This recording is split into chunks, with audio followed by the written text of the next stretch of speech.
Makasaysayang araw po, inahandog ni Xiao Chua, ang inyong lingkod, ang isang video na hiniram natin mula sa Radio TV Malacanang. Ni-request po natin para mapanood ng maraming tao. At may mga ilan din na bahagi nito ay nagmula sa aking mismo recording ng panahon na iyon. Ito po ay ang inaugurasyon ni President Joseph Ejercito Estrada, na katatapos lang nung Philippine Centennial, nung pagdiriwang ng ating 100th birthday bilang isang nasyon. Kaya ho, a few days after that, ay i-inaugurate si Erap bilang presidente. At isa ito sa pinaka magandang at makahulugang programa ng pagpapasinaya na naganap sa buong kasaysayan ng Pilipinas. No? Dahil napakamakahulugan nito, 100 years ng Malolos Republic. So ginawa yung ang oath-taking sa Malolos, sa Baraswain Church, pero ginawa po yung inaugural address sa Luneta sa harapan ng Madla. Meron din mga programa dito tungkol sa buhay ng dating Pangulong Estrada na ipinalabas mismo sa araw na iyon. Kaya sana po ay mapakinabangan po natin. It gives us parang a broadside view of history ng mga nangyari noong araw na iyon. That was June 30 of 1998. No, na parang ang Pilipinas noon ay parang napaka-positibo, kahit na may financial crisis ay nakaangat pa rin, medyo angat tayo ng kaunti, hindi tayo masyadong bumagsak, at positibo yung pananaw natin sa ating kinabukasan. Of course, what happened after that ay ibang kwento na yun.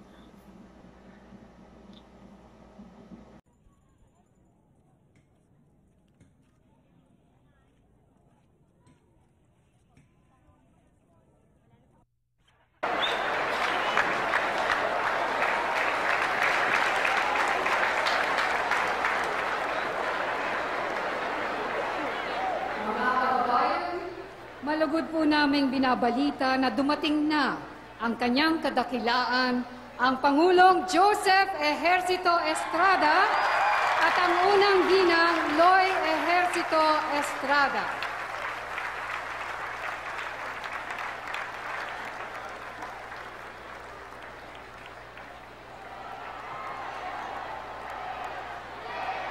Mga kababayan, papalapit na po sa entablado ng Luneta Grandstand ang ating bagong panunumpang Pangulo, si President Joseph Ejercito Estrada.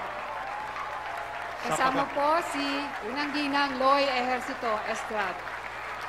Sa pagkakataong ito ay masasaksihan ang pagdaraos ng parangal sa pagdating bilang pagpugay sa ating mahal na Pangulo sa makasaysayang araw ng kanyang pasinaya.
Mga kasama, ipinaabot ng ating panauhin pantangal ang kagalang-galang na Pangulo ng Republika ng Pilipinas, Joseph Ejercito Estrada, ang kanyang taos-pusong pasasalamat sa parangal na iginawad natin sa kanya ngayong araw na ito.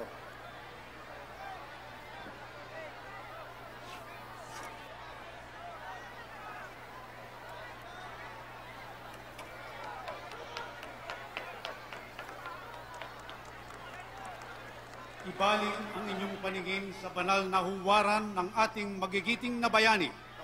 Bayani ito at ang alaala nila, 10 masaganang dugong tumigis sa larangan ng pagbabaka na maging mabisang pamukaw sa inyong dakilang kaluluwa upang maging gabay ninyo sa pagtalima sa inyong tungkulin na magpatibay ng mga batas na sa mapalad na panahong ito'y nakalaang mamahala sa kapalarang politikal ng ating bayan.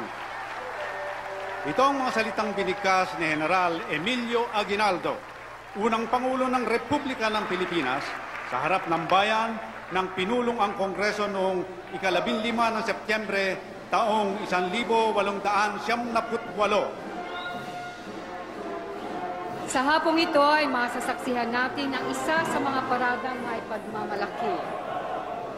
Mga paradang may pagmamalaki ng mga Pilipino.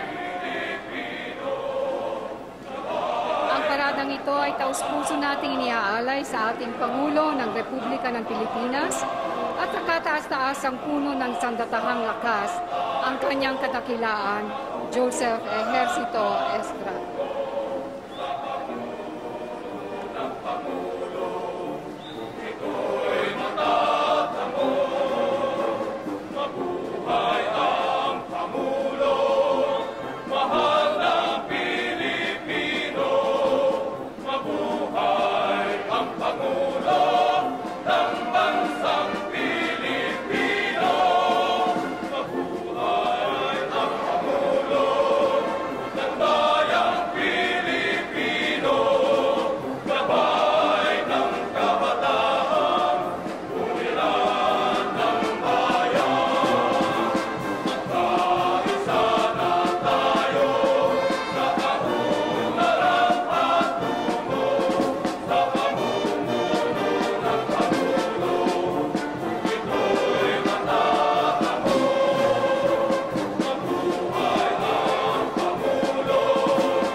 Parangal sa ating Pangulo na nilikha ng kompositor na si Nestor Nitoy Escano, inareglo para sa banda at koro ni Juan Cadiz Jr. sa produksyon ni Rudy Topacio at tinugtog ng AFP GHQ Band at inawit ng AFP Men's Choral at AFP Shepherd's Choir.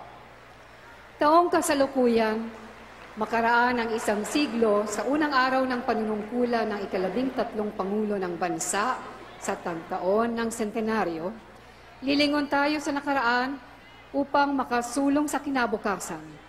Kukuha tayo ng lakas sa inspirasyon ng nakalipas at itataguyod natin ang mga bagay na matagal na nating pinagwalang bahala, ang wikang pangbansa at ang kadakilaan ng ating lahi ngayon. Sa araw na ito, magsisimula ang lahat ng ito, magsisimula ang bagong kasaysayan. Sa hapong ito ay masasaksihan natin ang isa sa mga paradang may pagmamalaki ng mga Pilipino. Ang paradang ito ay taus-puso nating iniaalay sa ating Pangulo ng Republika ng Pilipinas at sa kataas-taasang puno ng sandatahang lakas, ang kanyang kadakilaan, Joseph Ejercito Estrada.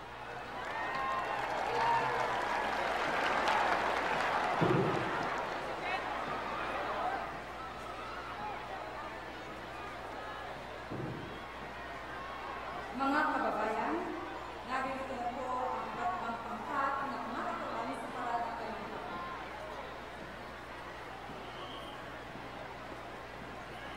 ay pinangungunahan ng ating sandatahang lakas ng Pilipinas, ang mga makabagong katipunero, ang mga kawal Pilipino, makadiyos, makakalikasan, makatao at makabansa.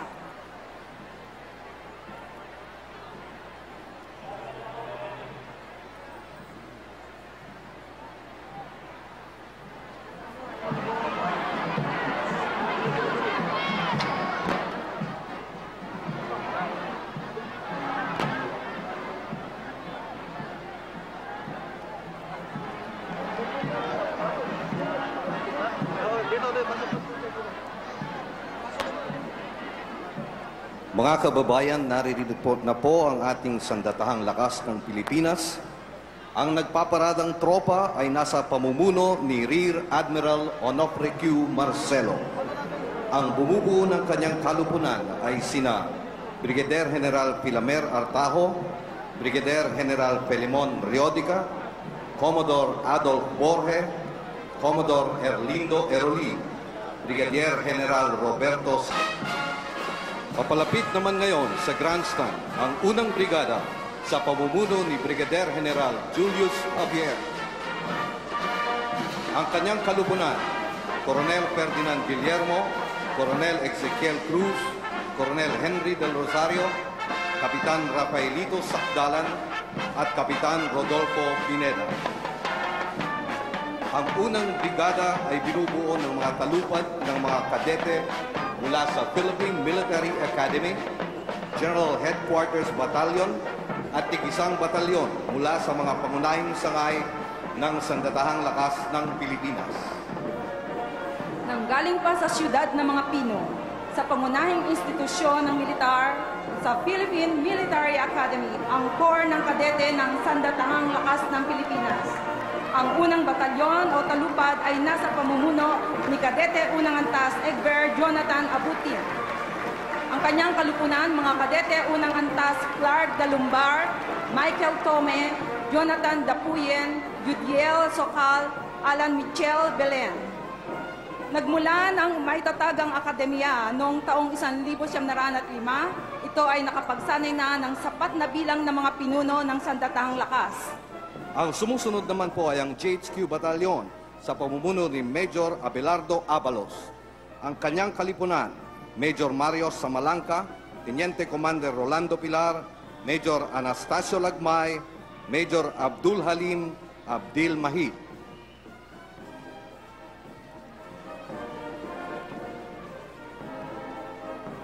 Mula sa hukbong katihan ng Pilipinas, ang talupad ng 929 First Security and Escort Group sa pamumuno ni Teniente Coronel Reynaldo Silana. Ang kanyang kalupunan ay sina Major Manuel Sumayaw, Kapitan Marlon Marsan, Kapitan Palad, Kapitan Gragasin.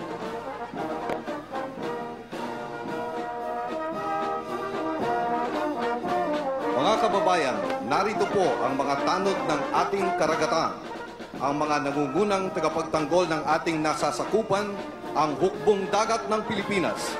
Ito'y pinamumunuan ni Commander Prospero B. Arcos.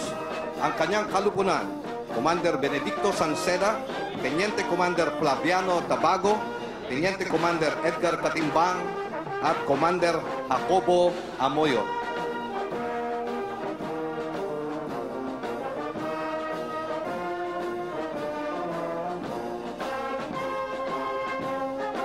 Ating silayan ang mga anghel na mapaglingap at tagabantay ng ating kalawakan, ang hukbong himpapawid ng Pilipinas. Ang talupad ay pinamumunuan ni Teniente Coronel Arturo Rodriguez. Ang kanyang kalupunan ay binubuo ni na Major Danilo Freo, Major Rochmer Pestaño, Major Richard Bellosilio at Major Reynaldo Humarang. Ang hukbong himpapawid ng Pilipinas ay isa sa mga pangunahing sangay ng ating sandatahang lakas at mahalagang tungkulin nito ang seguridad ng ating himpapawid bilang tagapagsanggalang laban sa mapanakop na puwersang banyaga.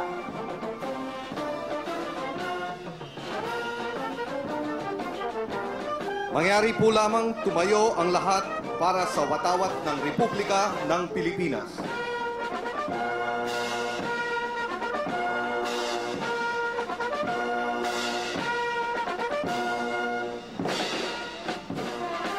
Salamat, maaari na pong magsiupo. Kasunod ng ating watawat ay ang iba't ibang mga sagisag ng pangunahing sangay at mga unit ng Sandatahang Lakas ng Pilipinas. Ito ay di lamang nagbibigay ng sigla, ngunit isang marubdob na simbolo ng karangalan ng bawat elemento ng ating Sandatahang Lakas. Ang banda ng Hukbong Dagat ng Pilipinas ay nasa pagkumpas ni Teniente Gradong Jr. Marcelino Mores.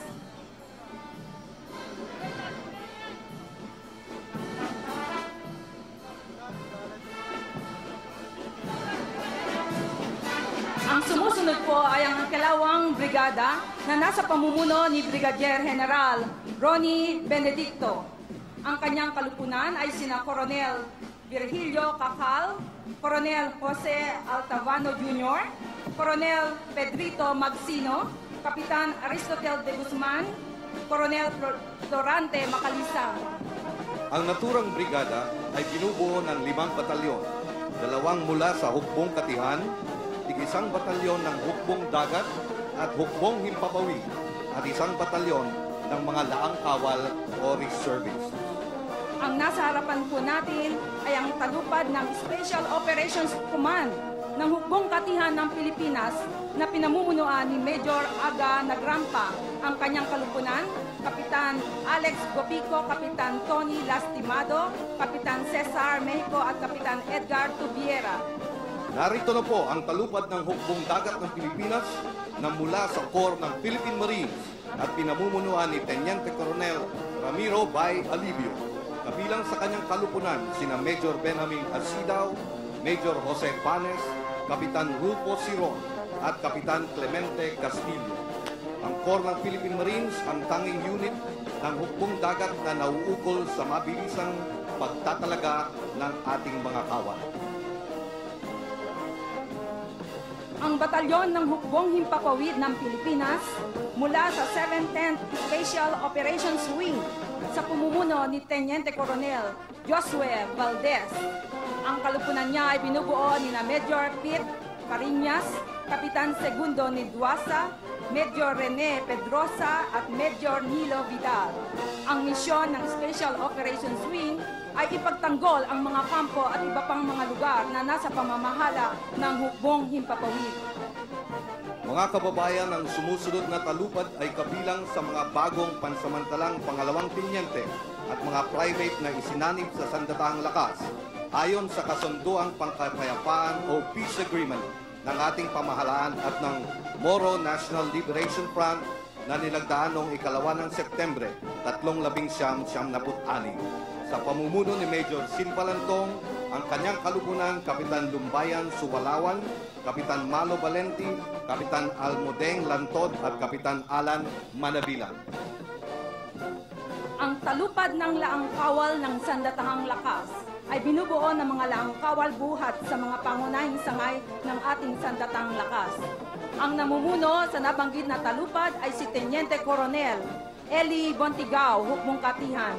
Ang kanyang kalupunan ay binubuo ni Teniente Coronel Josephine Bondok, Hukbong Himpapawid, Major Jeffrey Retutar, Hukbong Katihan, Teniente Rodolfo de Guzman, Hukbong Dagat, Teniente Arthur Interior, Hukbong Dagat, at ang kanilang mga commander ng kumpanya ay kinabibilangan ni na Kapitan Victor Salvado, Hukbong Katihan, Kapitan Eric Del Rosario, Hukbong Dagat, Marines, Kapitan Marcelino Santos, Hukbong Himpapawid. Ang sumusunod ay ang 3 brigada. Ito ang Mechanized Brigade ng Sandatahang Lakas sa pamumuno ni Coronel Efren Abu. Ang kanyang kalupunan, Teniente Coronel Felix Mendoza, Teniente Coronel Reynaldo Pambi, Major Jefferson Umandam, Major Rodante Larios, at Teniente Coronel George Manao. Ang brigada ay binubuo ng 1 batalyong mekanismo at dagdag pa rito ang naiibang karosa ng Sandatahang Lakas ng Pilipinas. Dumaraan ngayon sa inyong harapan ang behikulong armor ng Hukbong Katihan.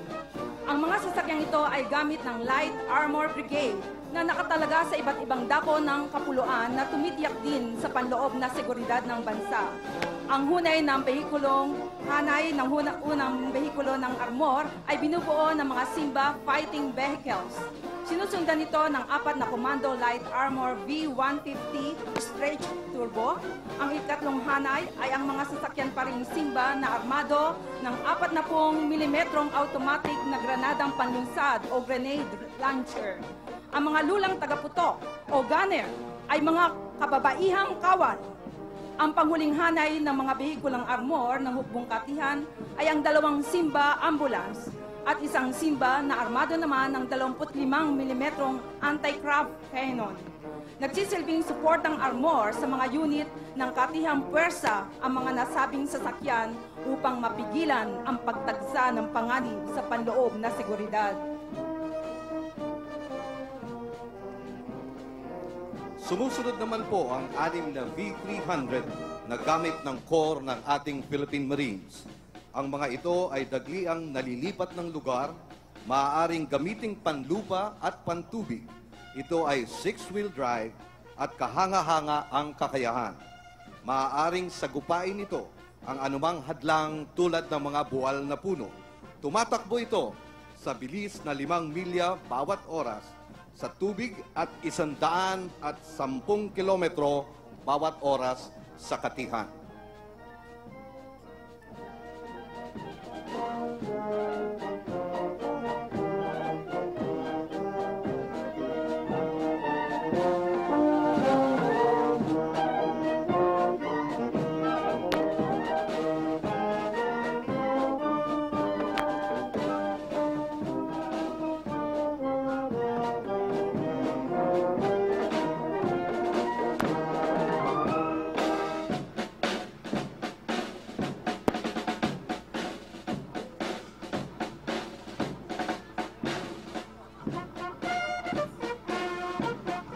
Mga kababayan, sa pagkakataong ito ay kinagagalak na ihandog ng Sandatahang Lakas ng Pilipinas ang naibang karosa ng Sandatahan.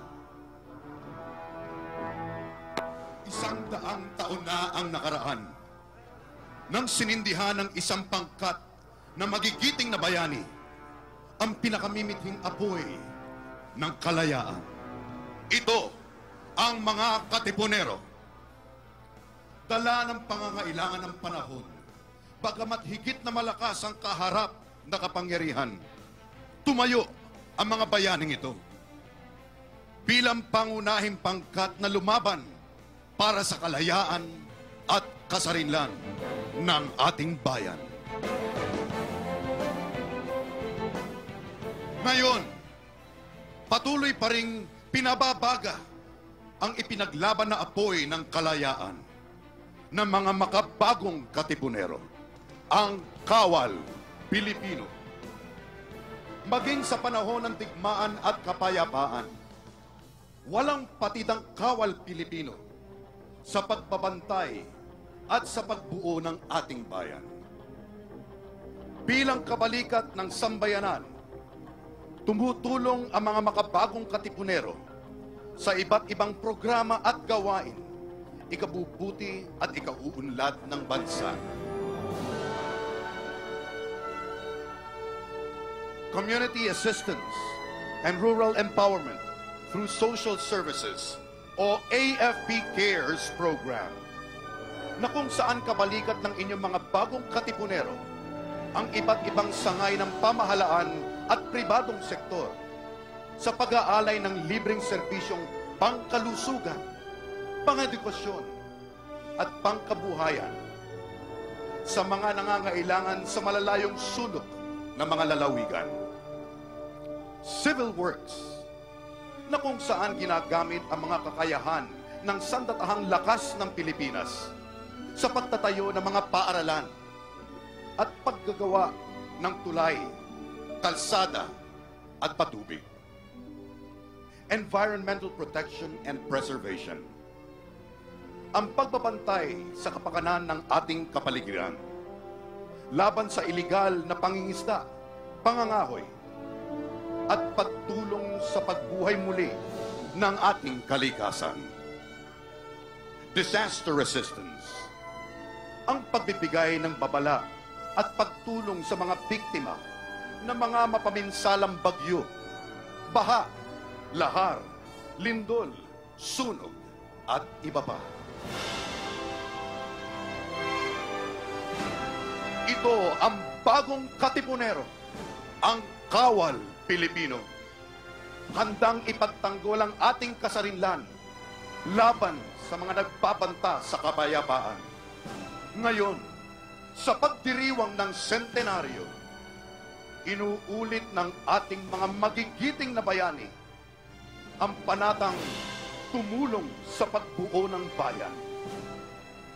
Lalong pinasisiklab ang apoy ng kalayaan para ito'y maging mas makabuluhan.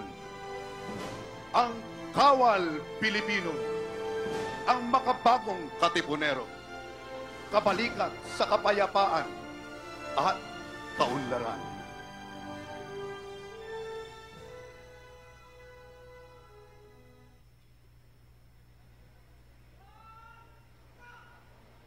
Ito ang inyong hukbong sandatahang lakas ng Pilipinas.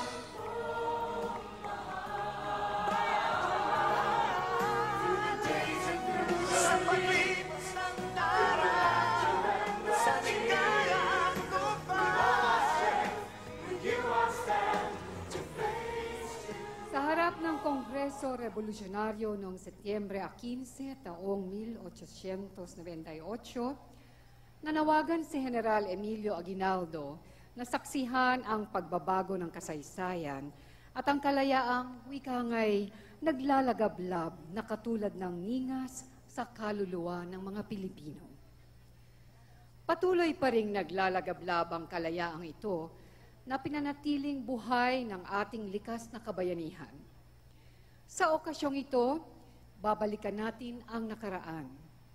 Ang mga unang kislap ng kabayanihan na pinagmula ng lagablab ng kalayaan upang lalo nating pahalagahan ang mga biyaya ng pangkasalukuyan. Masasaksihan ngayon ang pangsibikong bahagi ng parada at matutunghayan ang pagtatanghal ng maliliit na tagpo ukol sa mga kalayaang ipinagwagi noong panahon ng himagsikan. Dumaluhong ang puwersa ng kalayaan upang pabagsakin ang pamahalaang kolonyal ng Espanya. Makaraan ang lakpas sa 3 siglo ng pananakop ng mga dayuhan, hindi na mapigilan ng ating mga kababayan ang masidhing pagnanasa na makahulagpos sa pagkakaalipin. Nabatiti nila ang kahalagahan ng sama-samang pagkilos. Kahit panahon ng himagsikan ay nanatiling matayog at dalisay ang mga kaisipan at prinsipyo ng mga Pilipinong maghihimagsik. Isinulat nina Andres Bonifacio at Emilio Jacinto ang mga aral ng katipunan. Itinaguyod naman ni Jacinto sa kanyang kartilya ang pagkilala sa pagkakapantay-pantay ng lahat ng tao. Ang kadakilaan ng kabuhayang ginugugol sa isang malaki at banal na kadahilanan. Ang paggalang sa babae at ang kabanalan ng pagkakawanggawa at pag-ibig sa kapwa. Kasama sa mga aral ni Andres Bonifacio ang tagubilin na ang matapat na pananampalataya sa may kapal ay ang pag-ibig sa lupang tinubuan. Ipinayo rin ni Bonifacio ang bahaginan ng makakaya ang alinmang nagdaralita, isang tagubiling umaalingaw-ngaw sa mga adhikaing itinataguyod ng pamahalaan ni Pangulong Joseph Ejercito Estrada. Sa taong ngayon ng ating sentenaryo, nagsisilbing tulay ang pamahalaan ni Pangulong Estrada sa kabayanihan ng nakaraan at katatagan ng kasalukuyan tungo sa kadakilaan ng Pilipino sa bagong milenaryo.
bayan sa mga kalayaang pinagwagi noong nakaraan.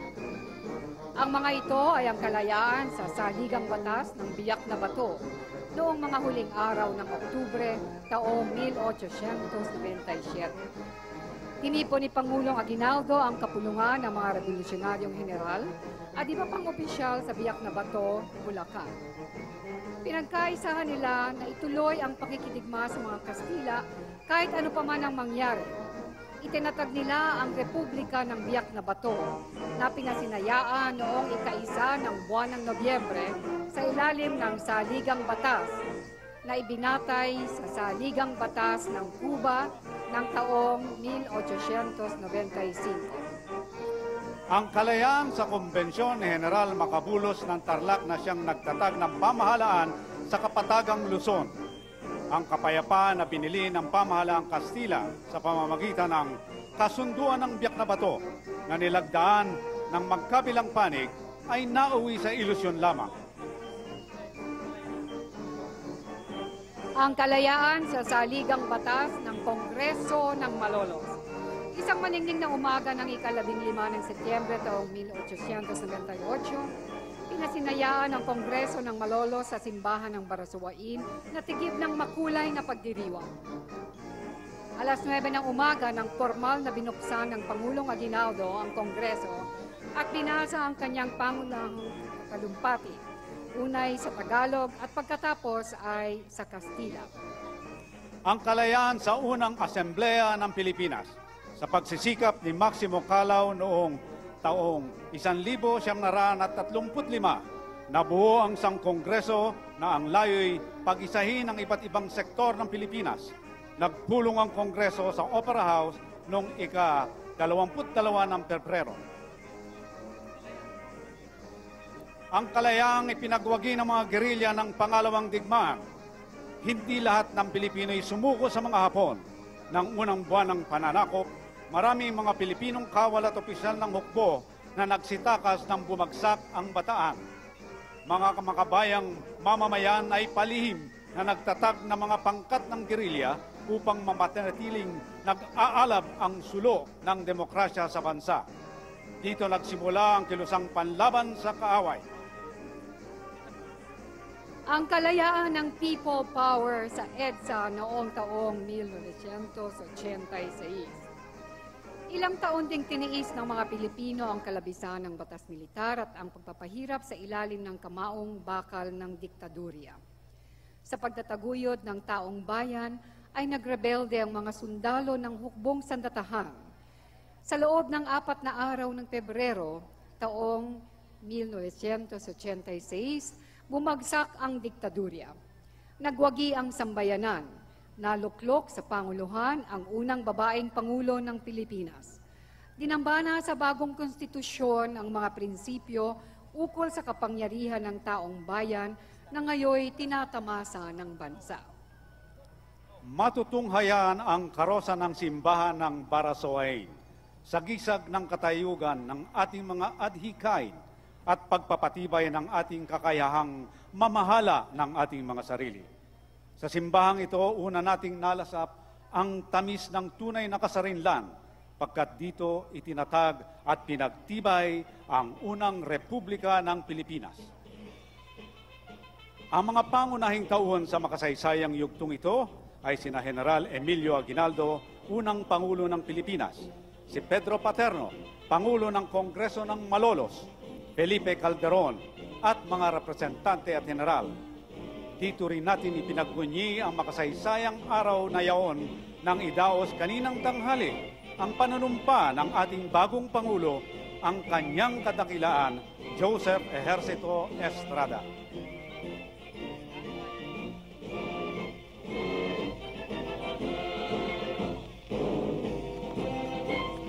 Sa inspirasyon ng nakaraan, haharapin natin ang matitinding suliranin ng kasalukuyan. Iba na ang kaaway, pero patuloy ang pakikibaka. At sa ating pagpupunyagi ay susupili natin ang takot, pangamba at agam-agam. Ang mga sumusunod ay ang bagong pakikibaka ang kinakaharap ng ating bayan. Una, ang pakikibaka laban sa kahirapan. Ayon sa estadistika, 4,300,000 Pilipino ang walang trabaho. Sa susunod na buwan, tinatayang madaragdagan ang bilang ng mga matatanggal sa trabaho sanhi ng matinding krisis pinansyal sa ating rehiyon.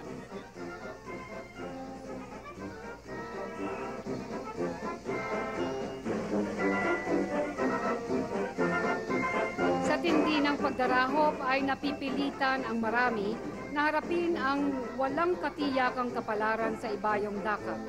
Ito ang salot ng kahirapan. Ang pakikibaka laban sa kamangmangan. Kasabay sa pagtaas ng halaga ng mga bilihin ay ang pagtaas ng matrikula sa mga paaralan. Hindi na makayanan ng mga nakararami ang halaga ng gastusin sa mataas na paaralan at kolehiyo.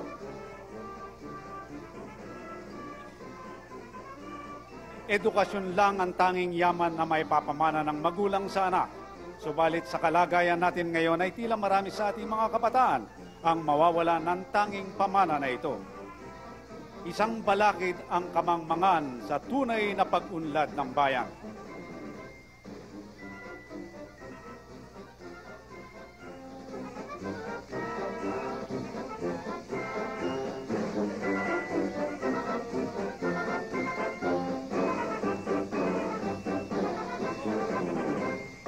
Ang pakikibaka laban sa krimen. Dahil na rin sa kahirapan ay nagiging malaganap ang kriminalidad. Humahaba ang listahan ng mga biktima ng mga karumal-dumal na krimen. Sa bawat araw na lumipas ay lalong nagiging palalo at mapangahas ang mga sindikato at pagdudukot. Mabagal ang pag-usad ng hustisya at madalas ay naagrabyado ang mga biktima ng krimen.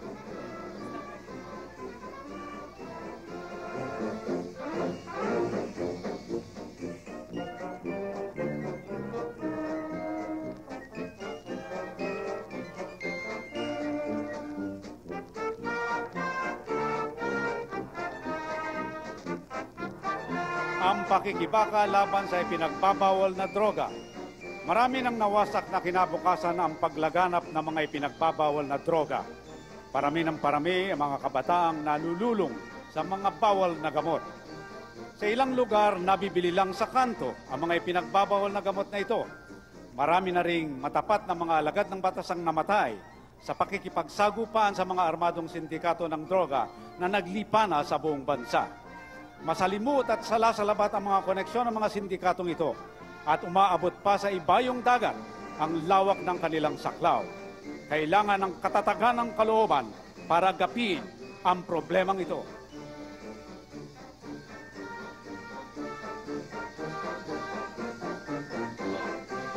Ang pakikibaka laban sa korupsyon.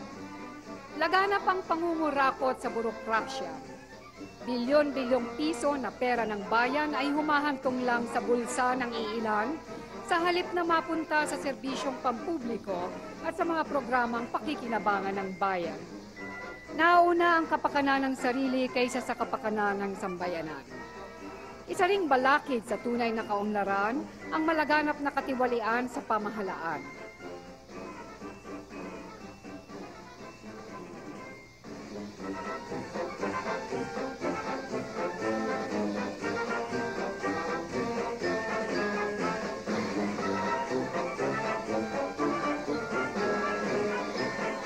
Ang pakikibaka laban sa pananalanta ng kalikasan. Dahil sa tindi ng ganit, sinasamantala ng iilan ang likas yaman ng bansa. Halos wala nang itirang likas yaman para sa susunod na salinlahi. At dahil sa kawalan ng malasakit sa bayan, pansariling kapakanan lang ang isinasaalang-alang ng ilan nating mga kababayan. Ito ang mga krimen hindi lang laban sa kalikasan, kundi laban na rin sa taong bayan. Dahil isa itong pagnakaw sa kinabukasan ng susunod na salinlahi. Isa pa rin itong salot na dapat puksain. Yan ang 6 na pakikibaka na ating paghahandaan sa ilalim ng bagong pamunuan.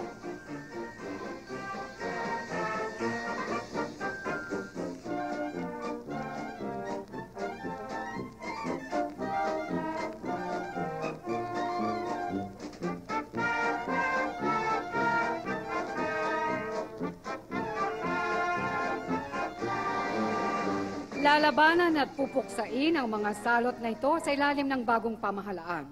10 punto ang tugon ni Pangulong Joseph Ejercito Estrada sa mga hamon na ito.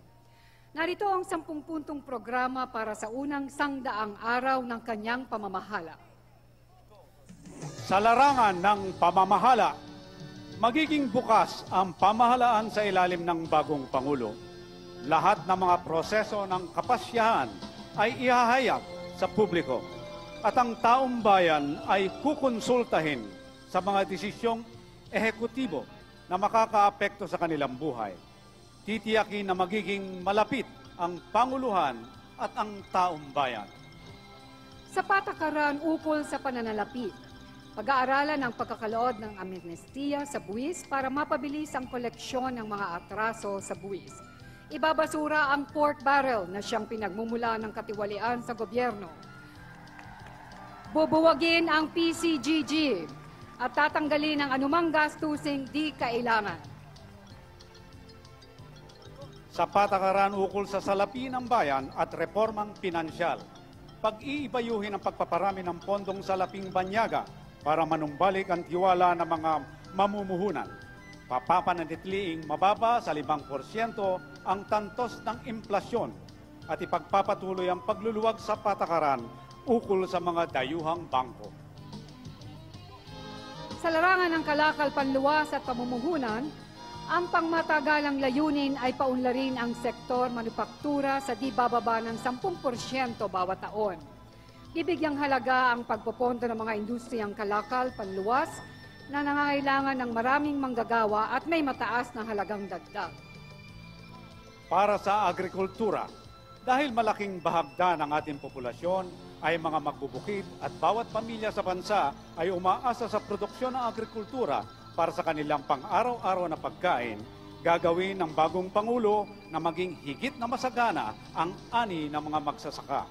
Bubuwagin ang monopolyo ng pag-angkat ng National Food Authority at sisimulan ang malawakang pagbibigay pondo sa irigasyon, pananaliksik at paglilinang. Para naman sa pangangalagang pangkabuhayan at serbisyong panlipunan, hihikayatin ang mga mahihirap na umasa sa sariling kakayahan. Isa sa pribado ang mga serbisyong pangkalusugan at magpapatupad ng bagong pamamaraan ng pagtulong sa mahihirap tulad ng pagtatag ng segurong pangkalusugan. Sa larangan ng edukasyon, itataas ang mga sahod ng mga guro upang mapatilili nila sa mga paaralan bilang tagahubog ng mga murang kaisipan sa halip na ikawala sila ng akademya. Paunlarin ang mga pasilidad at paraan ng pagtuturo para makaagapay sa mabilis na takbo ng panahon.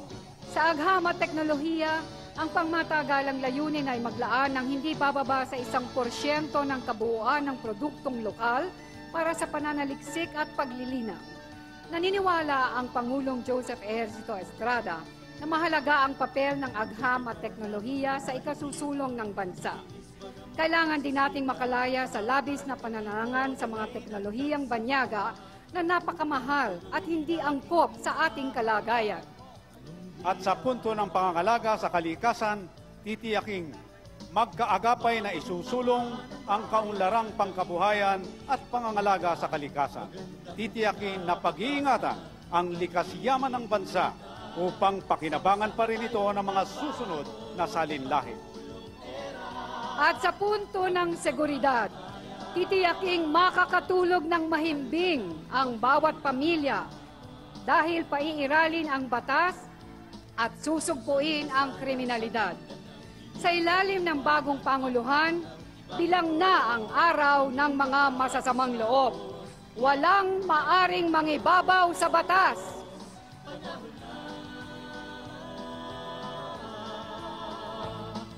Ganda ng umagang hinaharap, sisigla ang kabuhayan ng mahihirap. Sama-sama tayong Sa pamumuno at inspirasyon ni Pangulong Joseph Ejercito Estrada at sa pakikiisa ng lahat, babangon sa pagkakadupilas ang mahihirap na siyang nakararangi sa ating bayan. bagong ama ng bayan. mahal ka ng mahirap.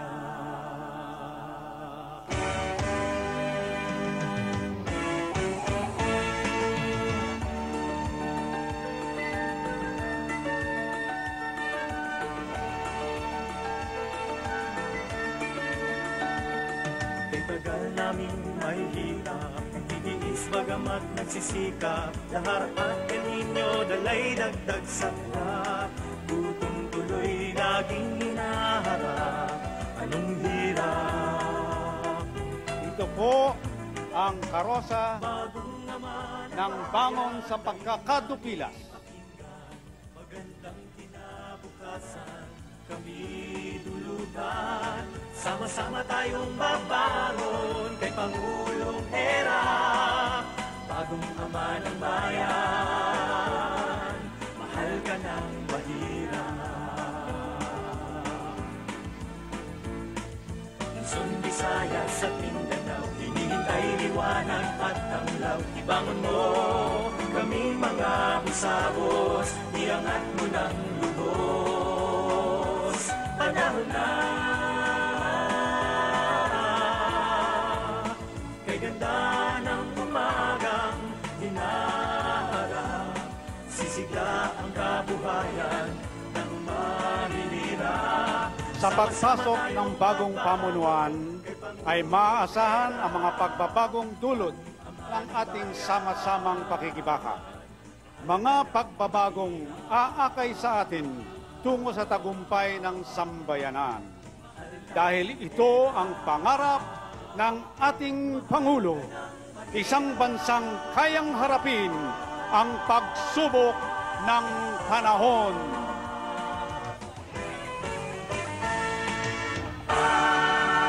Sa bagong Pilipinas ng bagong milenaryo na pinapangarap ni Pangulong Joseph Ejercito Estrada, ang Pilipinas ay inaasahang magiging paraiso ng agrikultura.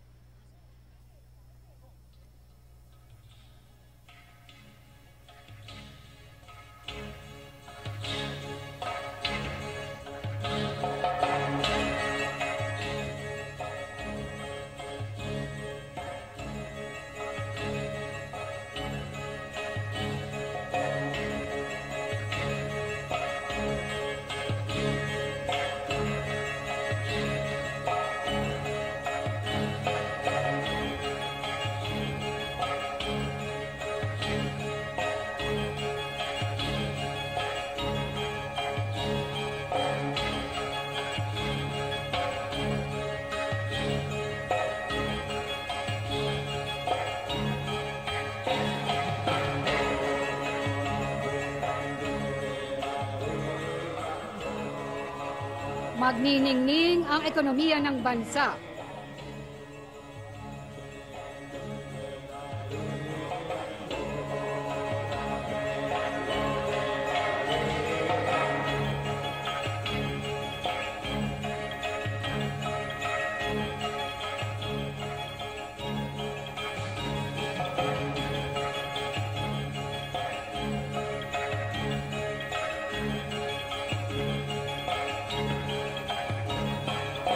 Tataas ang antas ng edukasyon.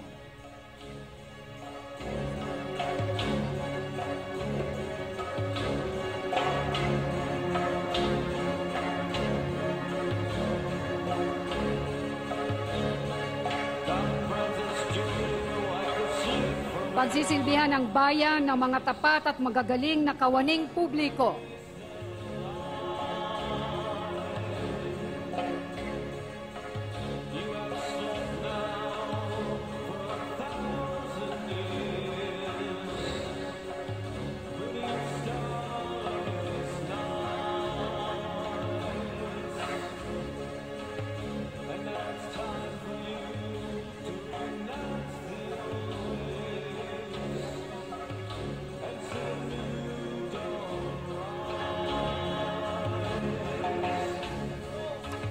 Lalong hahangaan ang kagalingan ng mga manggagawang pinadadala sa buong mundo.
Inang Bayang Pilipinas, maiibsan na ang iyong pagdurusa sa loob ng mahabang panahon.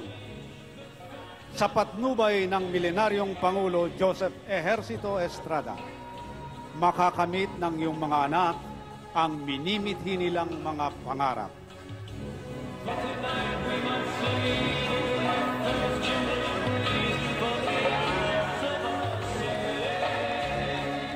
Hindi ka na magigising na ang iyong mga anak ay nakatanikala sa kahirapan, sa kamangmangan, sa korupsyon, sa nasasalantang kapaligiran, sa naglipa ng krimen, sa ipinagbabawal na droga.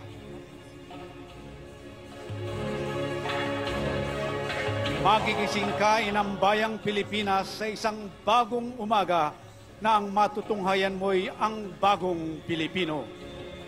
Nakakaangat sa pamumuhay, may edukasyon, masigla at malusog, may malasakit sa kapaligiran, nakakatulog ng mahimbing, at taas noong nakikipag-ugnay sa buong mundo. Mga kababayan, ang Meralco Coral para sa isang pagtatanghal ng isang dugo, isang lahi, isang musika sa ilalim ng baton ni Lynn Carpio mula sa musika at titik ni Doji Simon na inareglo ni Nonoy Desierto.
Mga kababayan, tayo po ay magsitayo para sa pambansang awit na pangungunahan ni Binibining Nora Aunor.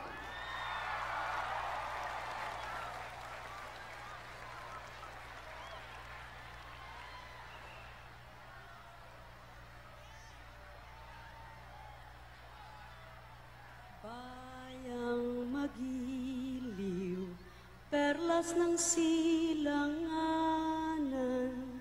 alab ng puso, sa dibdib mo'y buhay. Lupang hinirang, duyan ka ng magiting, sa manlulupig, di ka pasisiil, sa dagat at bundok, sa simoy at sa langit mong bughaw, may dilag ang tula at awit sa paglayang minamahal. Ang kislap ng watawat mo'y tagumpay na nagniningning, ang bituin at araw niya'y kailan pa may di magdidilim. Lupa ng araw ng luwal, hatid pagsinta, buhay ay langit sa piling mo. Aming ligaya ng pag may mang-aapi, ang mamatay ng dahil sa'yo.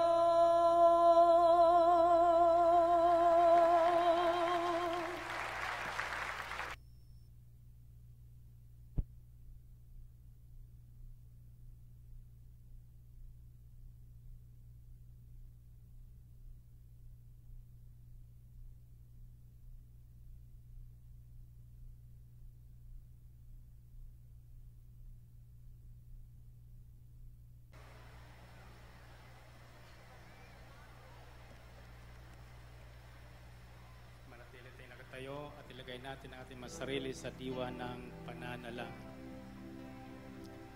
Kataas-taasang Diyos at mapagpalang Ama ng langit at lupa, una sa lahat, buong pusong pinasasalamatan ka namin sa mabuting panahon na bigay mo sa amin sa araw na ito.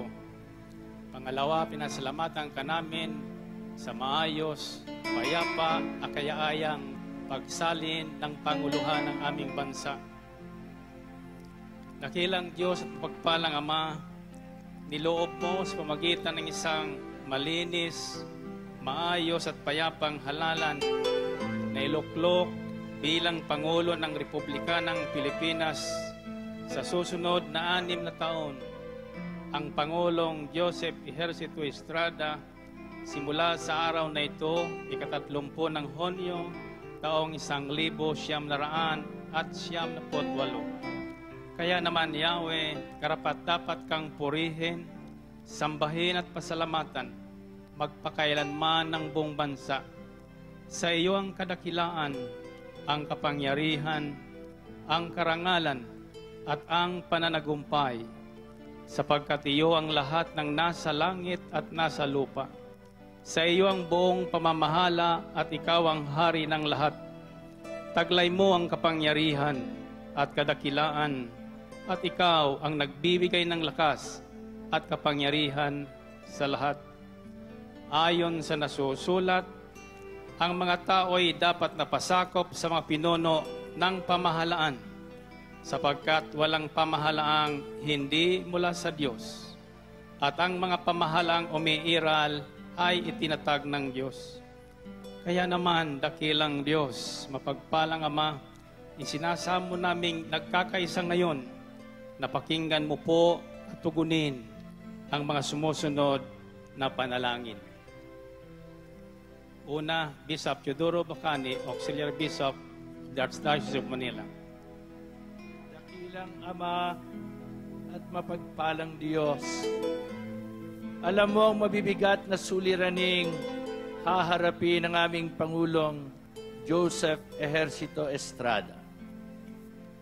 Kaya naman, isinasamo namin ngayon na siya'y kasihan mo ng kakaibang tibay ng loob, kakaibang lakas, kakaibang sigasig, kakaibang pangunawa, at kakaibang kahinahunan sa kanyang pamamahala sa aming bansa.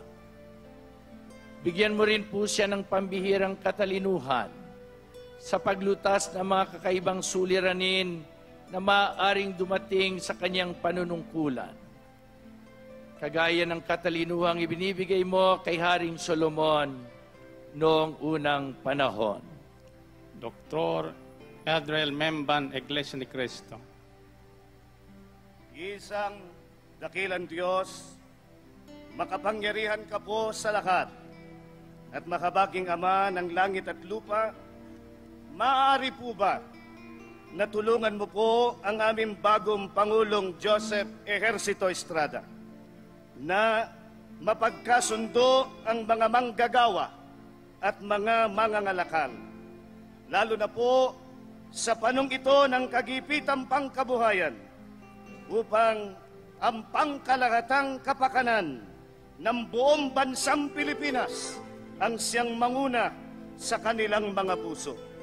Higit po kaysa pansariling kapakanan o pakinabang, nang maiwasan ang pagkakabahagi ng taong bayan, likha ng kasakiman ng ilan sa aming lipunan. Loobin mo rin po, Panginoon namin Diyos, ng mga dayuhang mangangalakal sa aming bansa ay maging makatarungan, maging makadiyos at mapagmalasakit at makatao sa pakikitungo nila sa kanilang mga manggagawa na karamihan po nagmula pa sa mga mahihirap, kapuspalad at aping-aping Pilipino. Bishop Ephraim Tendero, General Secretary, Philippine Council of Churches. Dakilang Diyos at mapagpalang Ama, ang aming samo at dalangin ay patuloy mong paghariin ang iyong banal na espiritu sa aming bansa, upang ang pag-ibig ng bawat isa sa aming malayang lahi at ang pag-ibig sa isa't isa ay siyang maghari sa aming lahat. Nang sama-sama naming maisulong ang pananagumpay at pananagana ng aming bansa sa pamumuno ng aming Pangulong Joseph Ejercito Estrada, kasama ng kanyang mga hinirang at hihirangin pang mga katulong sa pamamahala.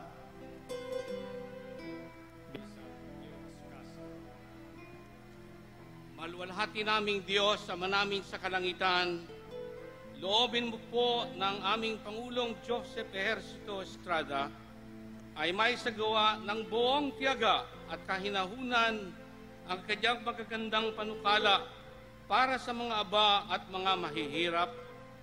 Higit sa lahat, O Diyos, loobin mo po na mabigyan niya ng mabuting halimbawa at magandang kinabukasan ng mga kabataan ng aming bansa. At sa bagay na ito, dakilang Ama, ay mapagpalang Diyos, patnubayan mo po ang aming mga mambabatas sa mataas at mababang kapulungan ng aming bansa sa pagsasaayos ng bawat panukalang batas na may layuning maiangat ang kabuhayan at mga mapangalagaan ng mga karapatan ng mga aba, mga mahihirap at mga kabataan. Bishop Roman Tiples. Loobin mo po na magtagumpay ang Pangulong Joseph Ejercito Estrada sa pagsugpo sa mga mapagsamantala sa kanilang tungkulin, pagsugpo sa mga iba't ibang krimen, pagsasaayos ng edukasyon sa abot kaya ng mga aba, magtagumpay sa pangalaga ng kalikasan, pagpapaunlad ng mga sakahang bayan, pagsasaayos ng pangalaga ng kalusugan, at pagsasaayos ng iba't ibang sangay ng pamahalaan. Amang makapangyarihan nang ang mga ito'y tunay na maging pakinabang sa pagbuo ng isang tunay, malaya, payapa at masaganang Pilipinong lipunan. Dakilang Diyos at mapagpalang Ama, ayon sa banal na kasulatan, si Joseph na anak ni Jacob ay sinamahan ng Diyos sa buong panahon ng kanyang paglilingkod. Kaya't anuman ang kanyang gawin ay nagtatagumpay. Mangyari nawa, nasamahan mo rin po ang aming Pangulong Joseph Ejercito Estrada sa buong panahon ng kanyang panunungkulan bilang Pangulo ng aming bansa upang anuman ang kanyang gawin para sa kabubuti ng aming bayan ay tiyak na magtagumpay. Ang lahat ng ito ay samot dalangin namin sa pamagitan at sa dakilang pangalan ni Kristo na aming Panginoon at tagapagligtas magpakailanman. Amen. Purihin natin ang Panginoon.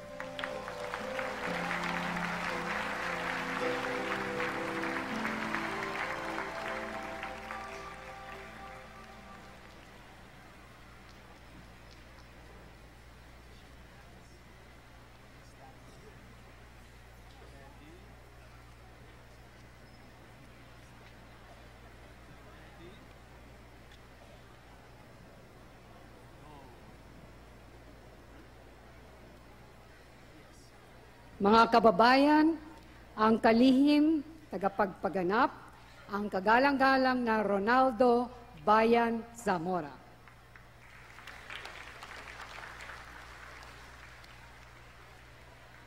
Bayang Pilipino, ang bagong Pangulo ng Republika ng Pilipinas, Joseph Ejercito Estrada.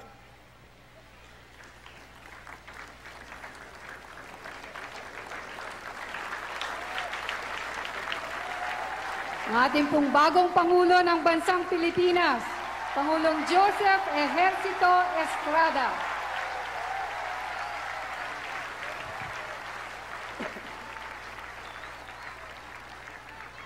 Salamat sa ating Ginoong Kalihim,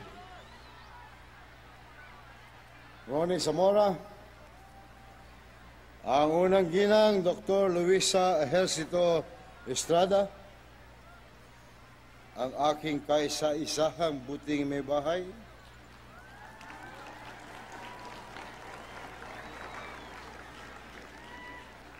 pangalawang Pangulo Gloria Macapagal Arroyo,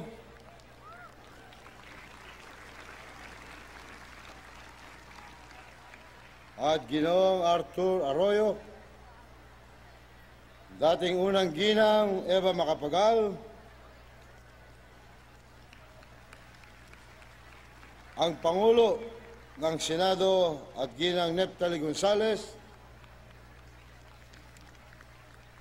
at lahat ng mga miyembro ng ating Senado, mga miyembro ng mababang kapulungan, ang ating pong kagalang-galang punong maestrado ng kataas-taasang hukuman ng Pilipinas at ginang Andres Narbasa, mga kagalang-galang na maestrado ng Sangay ng Hustisya,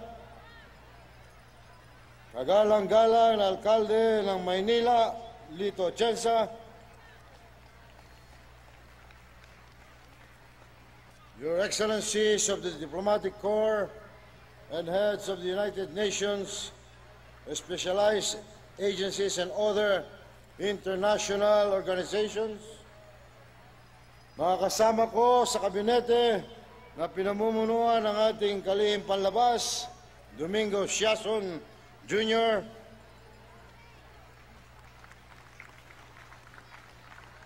ang ating po mahal Arsobispo Teodoro Bacani, ang minamahal natin Brother Mike Bilarde,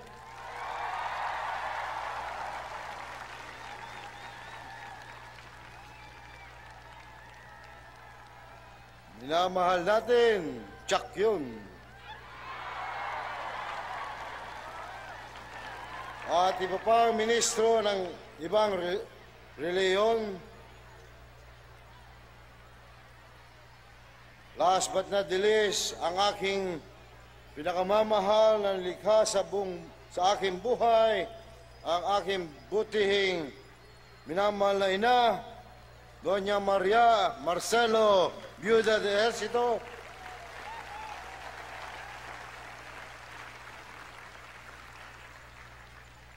na ngayon ay 93 anyos na. Sana abutin ko rin yun. Ang aking mga kapatid, Dr. Pilarica Ejercito, Dr. Emilio Ejercito, Attorney Paulino Ejercito, Maria Patrocinio Ejercito de Guzman, Miss Marita Ejercito, Miss Jessie Ejercito, ang aking nakakabatang kapatid, ang Mayor ng San Juan, si Mayor Jingo Estrada,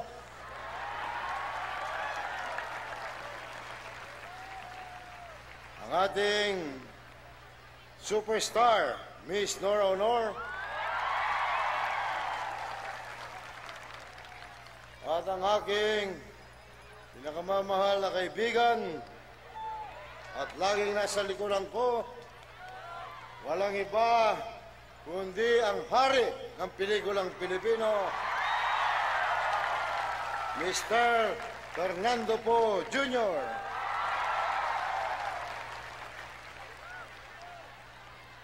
Mga iba pang piling panahuin, mga minamahal ko mga kababayan at masang Pilipino,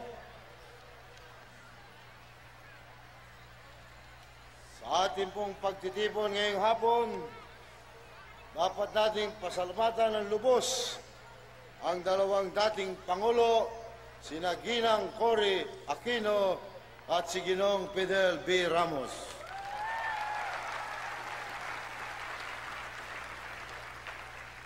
Si dating Pangulong Cory Aquino ang siyang naging simbolo ng pagbabalik ng demokrasya sa ating bansa.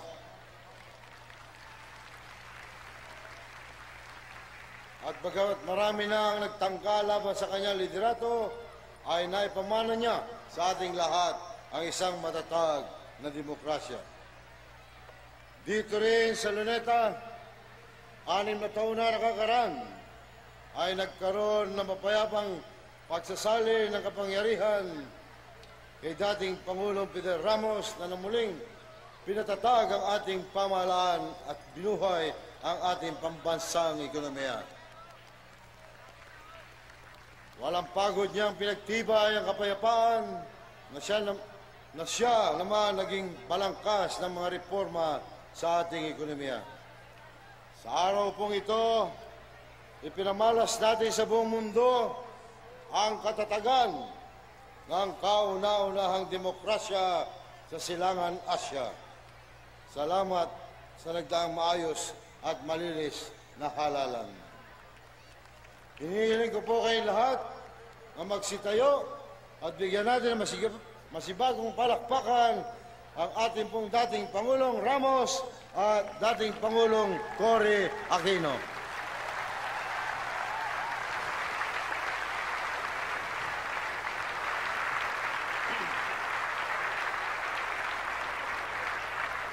Maraming salamat po.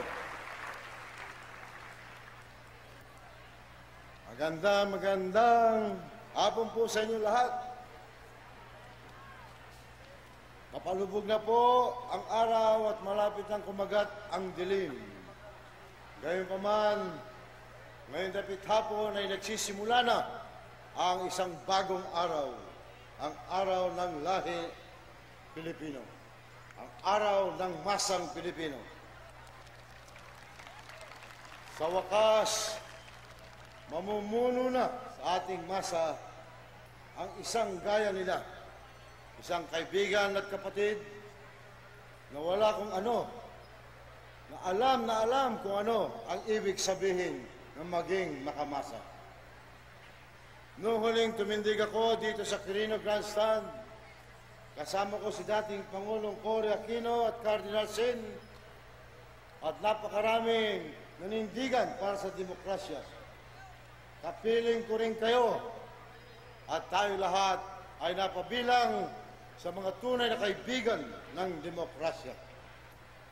Kaya paano masasabi na ako raw ay diktador? Nung muli akong tumindig doon sa lumang gusali ng Senado, 12 kami. Ngunit 12 na lumalaban sa isang superpower, 12 lumalaban sa pamahalang patuloy na hawak sa leeg ng banyagang makapangyarihan. 12 na lumalaban sa may iral na public opinion noon.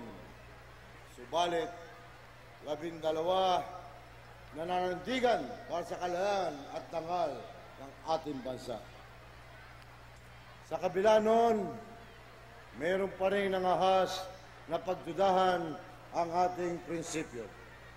Nais kong tapusin sa lalong madaling panahon ang ilang isyu na matagal nang gumagambala sa ating bayan. Bakit po? Upang sana'y iwanan natin ang lahat ng bagay na dapat natin ilibing sa limot ng kasaysayan. Sa akin pong pagmamadali, marahil hindi ko naisip na kailangan pang lumipas ang mahahabang panahon upang maghilom ang sugat ng ilan at sugat ng bayan. Ang tanong ko ngayon, meron pa bang sinaktan at nilait ng higit pa sa akin? Meron pa bang labis na binastos at ininsulto sa periodiko, sa radyo, sa telebisyon ng higit pa sa akin? Huwag na lang ako, kahit ang aking mahal na ina ay lubhang nasaktan dahil sa mga insultong ipinupukol sa kanyang anak. Ako ay tao lamang at hindi po madaling magsabing forgive and forget. Kalimutan na lang.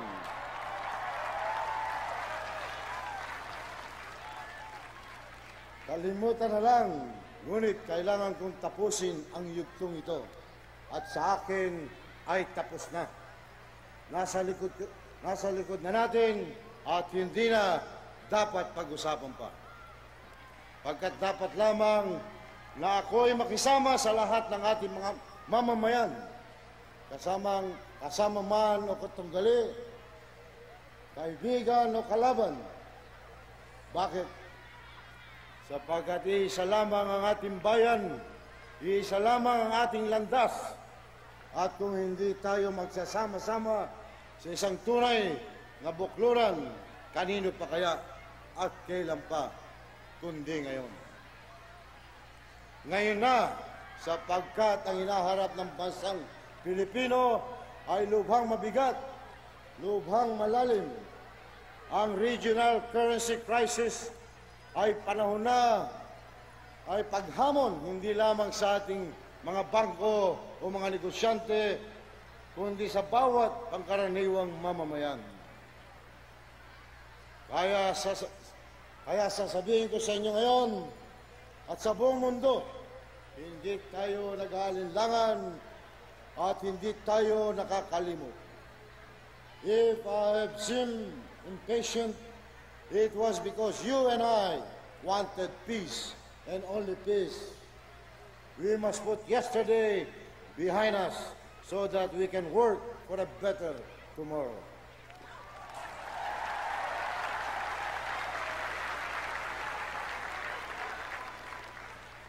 I do not say let us forget the past. No, I don't. But I ask you that we should not let the past get in the way of a future that requires cooperation to achieve peace and prosperity for the least of us. Matagal na naghihintay ang lahat para sa isang bagong umaga. Ito na, ngayon na ang panahon ng masang Pilipino.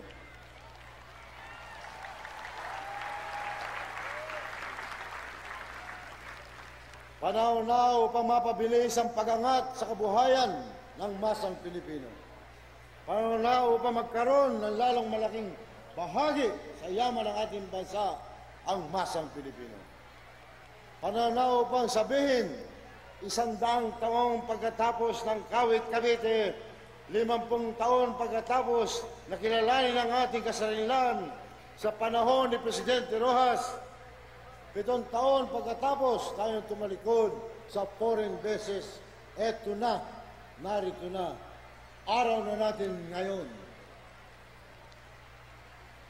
Alam natin, hindi ito madaling gawin. Maluba ang lagay ng ekonomiya. Dapat lamang patuunan ng masusing pansin ang pagsasaayos sa pambansang kabuhayan. May mga nagsasabi, hindi raw madaliin ang mga gawain ito. Unahin daw muna ang ekonomiya at isunod lamang ang pangangailangan ng mahirap. Wala akong reklamo dyan. Pero ang aking tanong, meron pa bang ibang paraan upang mayangat ang kabuhayan ng mga mamamayan? Hindi ba pwedeng isabay? Bakit ang masang laging huli at laging nalalamangan kapag ang pinag-uusapan ay kaunlaran ng ekonomiya? Noong tinatalakay ang mga reforma na ikabubuti ng mga negosyante, halos wala tayong narinig na reklamo sa kanila na masyado mabilis at malupit ang pagbabago. Gayunpaman, hindi pawang katotohanan lamang ang pangkaraniwang mamamayan ang pumasan sa malupit na epekto ng liberalization at globalization. Gustuhin natin o dili, ang hamon ng kompetisyon ay kailangan nating tugunan. Ituring natin itong pagkakataon, ngunit kailangan palakasin ang pambansang ekonomiya at palawakin ang pakinabang ng nakakarami. Sa 6 na taon ng pamamahala ni Pangulong Cory Aquino, na itatag ang pundasyon upang lumakas muli ang ating ekonomiya. Sa pangangasiwa ni Pangulong Ramos, nagsimulang magluwal ng dividendo ang ekonomiya para sa malalaking negosyante. Ngayon naman, dapat lang na malilit ang siyang makinabang sa ating pagsisikap.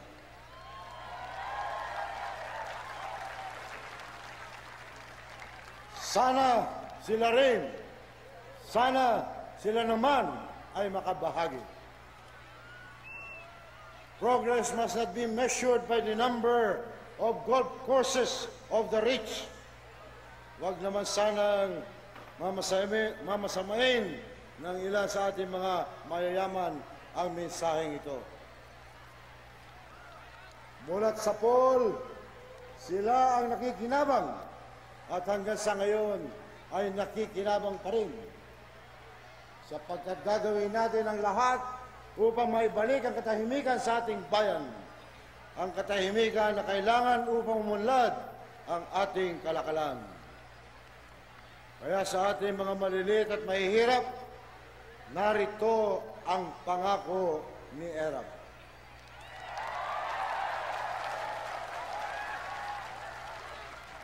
Kayo ang unang makikibahagi sa biyaya mula sa ekonomiya at mula sa pamahalaan.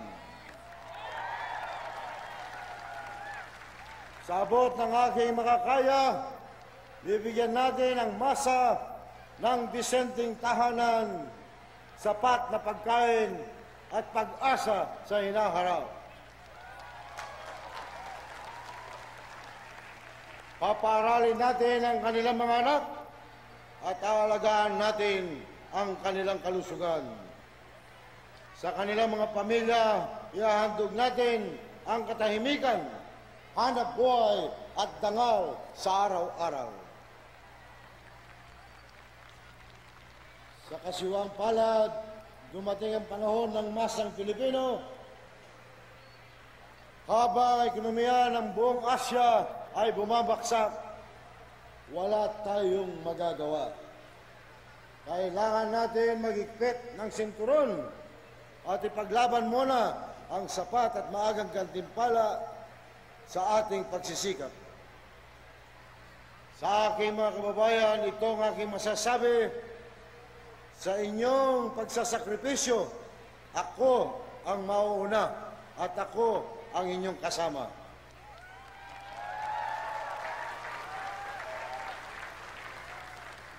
At sa paglasap, sa magantimpala ng ating pagsisikap, hindi kayo mahuhuli. While I ask you to share these sacrifices with me, I will not impose any more on you when it comes to meeting my duties and responsibilities as your president. It is my job now, and I will do it. Walang dahilan upang lumaganap ang krimen sa ating lipunan. Mangyayari lamang ito kung ang gobyerno mismo ang kumukupkup sa mga kriminal. Walang organisasyon o gawing kriminal na kayang lumaban sa pamahalaan kung ang pamahalaan ay tapat sa pagnanasang durugin ang mga kriminalidad. We know that the major crimes in this country are committed by hoodlums in uniforms. We know they are protected by hoodlums in Barong Tagalog.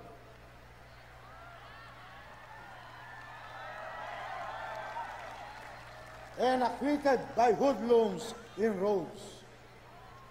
We know that the most damaging crimes against society are not those of petty thieves in rags, but those of economic saboteurs in business suits, the dishonest stockbrokers, the willing-dealing businessmen, influence peddlers, price padders, and other crooks in government.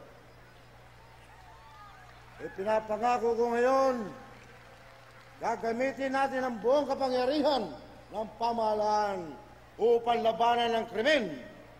Maliit man o malaki, walang makakalusot, walang itatanggi.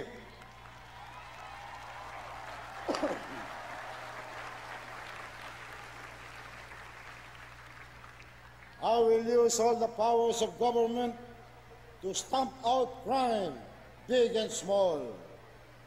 There will be no excuses, and there will be no exceptions.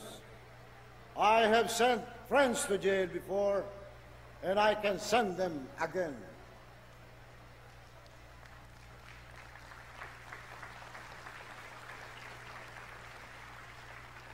No government is so powerless that it cannot protect its citizens, especially when they are victimized by government agents. No government is so helpless that it cannot prosecute criminals, especially when the officials are criminals operating in the open. Hindi makatarungan na sa isang bansa karamihan ay nagugutom at walang hanap buhay. Ang kaba ng bayan ay winawaldas at ninanakaw, at ang likas yaman ay pinaghahatian ng malalakas sa gobyerno.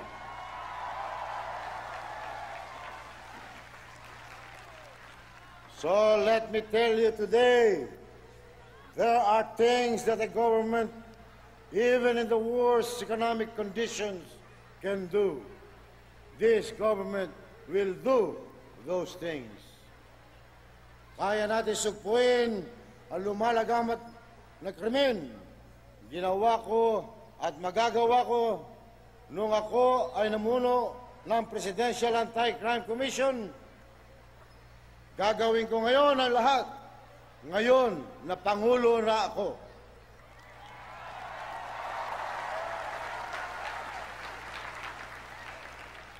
At walang sino man makakapigil sa akin.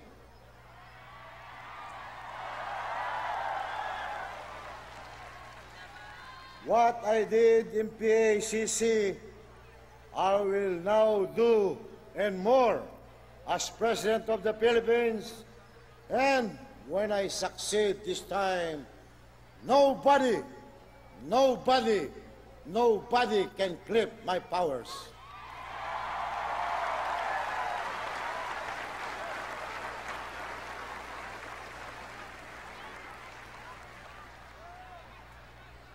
Kaya pa rin ang pamahalaan ang magbibigay ng mahalagang serbisyo, mga lansangan, mga paaralan, mga health centers, sapat na bilang ng mga pulis at sandatahang lakas na sadyang katahimikan ang lika at alaga.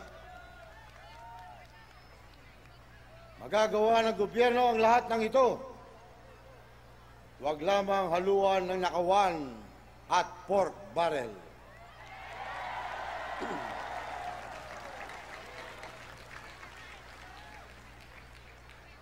Hindi mapapakain ng pamunuan ang lahat ng mga nagugutom sa ating bansa sa kasalukuyan.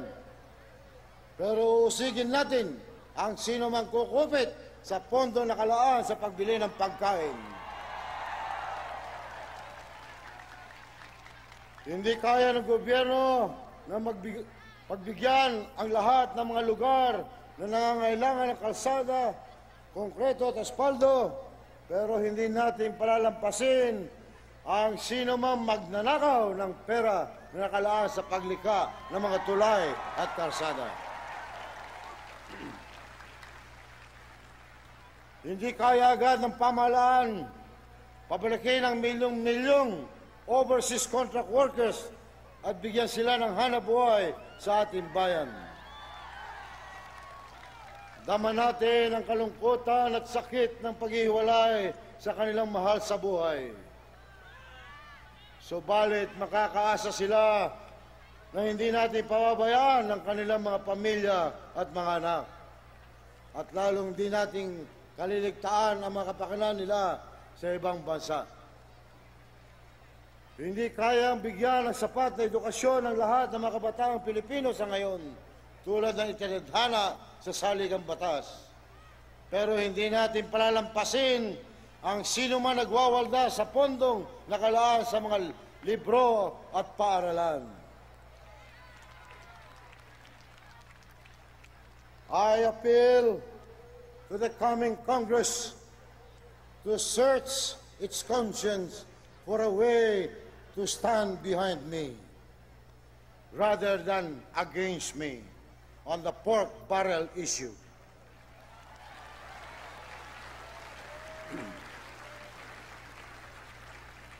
I appeal to every legislator, let us find a way to convert pork into tuition subsidies in both public and private schools. Let us use it to better the lives of our people rather than to improve our chances of re-election. There are crimes that I will make my personal apostolate to punish. Low crimes in the street by rich and poor alike, high crimes on Ayala Avenue and Binondo, graft and corruption throughout the government, whether in the executive, in the legislative, or in the judiciary.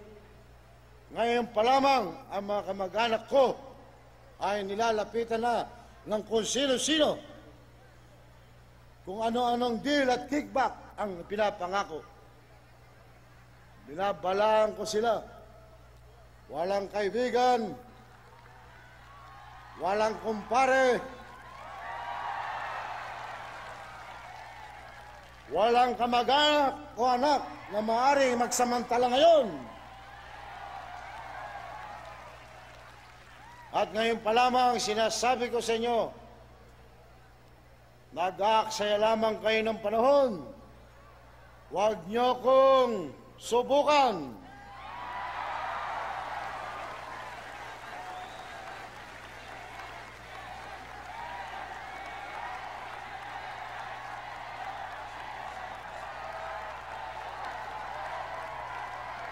Marahil, hindi naman napakabigat ang mga pangako ko sa inyo. Simple lang ang aking minimiti at simple rin ang hinahangad ng masang Pilipino. Subalit, pagkatagal-tagal na hindi ito natutupad, nais ko mahatid ang kapayapaan sa ating buhay at katiwasayan sa ating lipunan. Nais kong isaayos ang gulo sa ating mga lansangan at itatag ang katarungan sa mga ating mga institusyon. Nais kong bigyan ng bagong lakas ang ating ekonomiya at patas na sa pagbabahagi ng mga bunga nito. Nais kong isipin na bawat Pilipino, mahirap man o mayaman, na ang pinakaligtas na lugar sa buong mundo ay ang kanyang lupang tinubuan. I want every Filipino, rich and poor alike, to feel that the safest place in the world for him is his own country.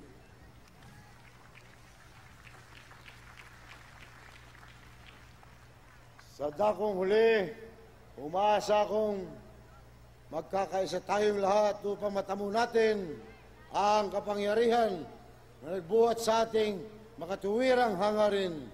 Sa ganitong pagkakaisa, maiiwasan natin ang krisis sa ating rehiyon at makakamit natin ang pangarap sa ating sentenyal. Kalayaan sa isang mapang-aping kahirapan, isang bayang ligtas sa takot at lahat ay pantay-pantay sa pagkakataon. Nasa diwa at puso ng bawat Pilipino ang kalayaan. Sa bansang ito, 100 taon na ang nakakaraan.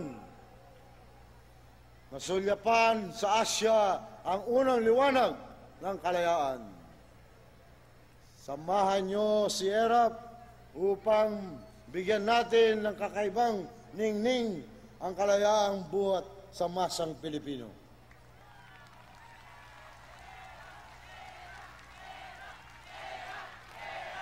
Nitong huling 12 taon, malimit tayong nananawagan sa kapangyarihan, sa sambayanan, sa people power, alang-alang sa demokrasya at sa kaunlaran at sa iba pang bagay. Sa tulong ng Pong May Kapal at sa pamamagitan ng ating pagkakaisa, gamitin natin ang kapangyarihan ng sambayanan upang tiyakin ang tagumpay ng masang Pilipino.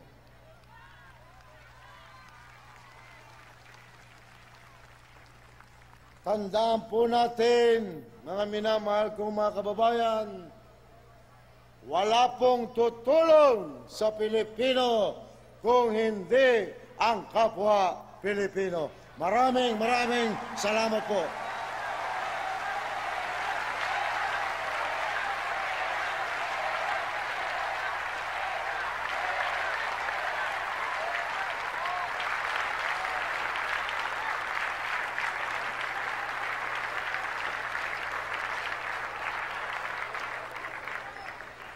Kababayan, ang ating pong bagong Pangulo ng Bansa sa kanyang talumpating pangpasinaya, ang kanyang kauna-unahang talumpati bilang Pangulo sa bansang Pilipino.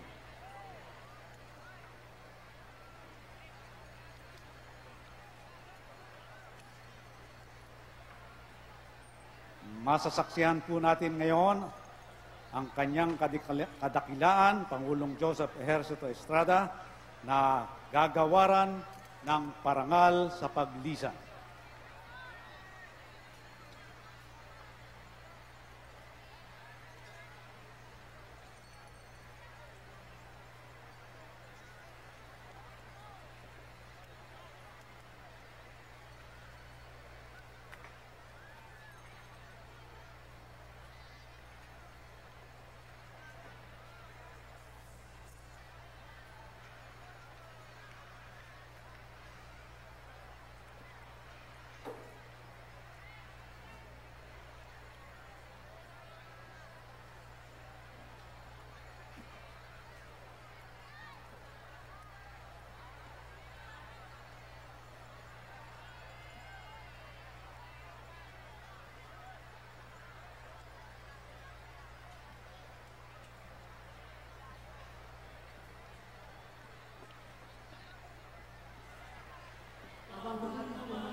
magandang kinabukasan kami dulutan. Sama-sama tayong babangon kay Pangulong Era.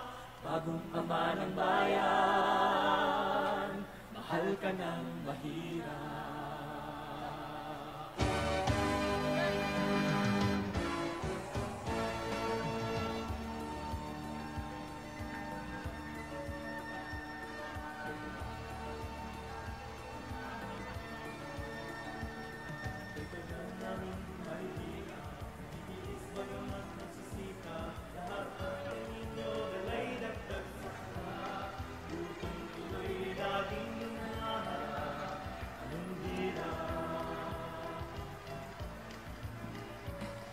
Bagong naman ang bayan, daing namin pakinggan.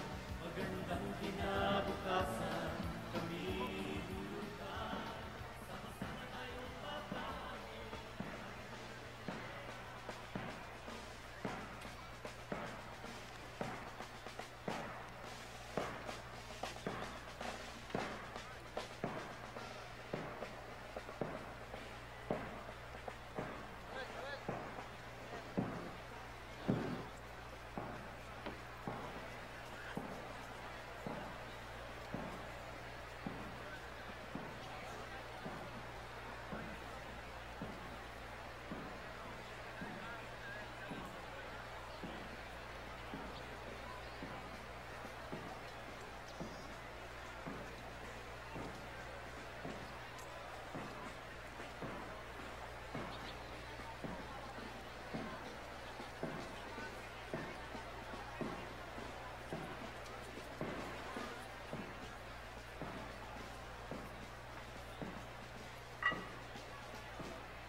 Joseph Ejercito Estrada na ginagawaran ng parangal sa paglisan.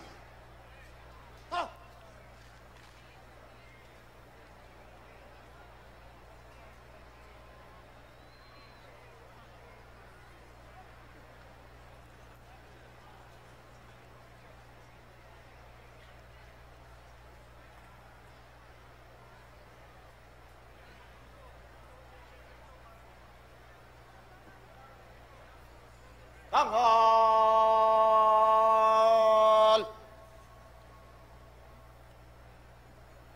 Ta! Tanghal. Ta.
Tapos na po ang parangal, mahal na Pangulo.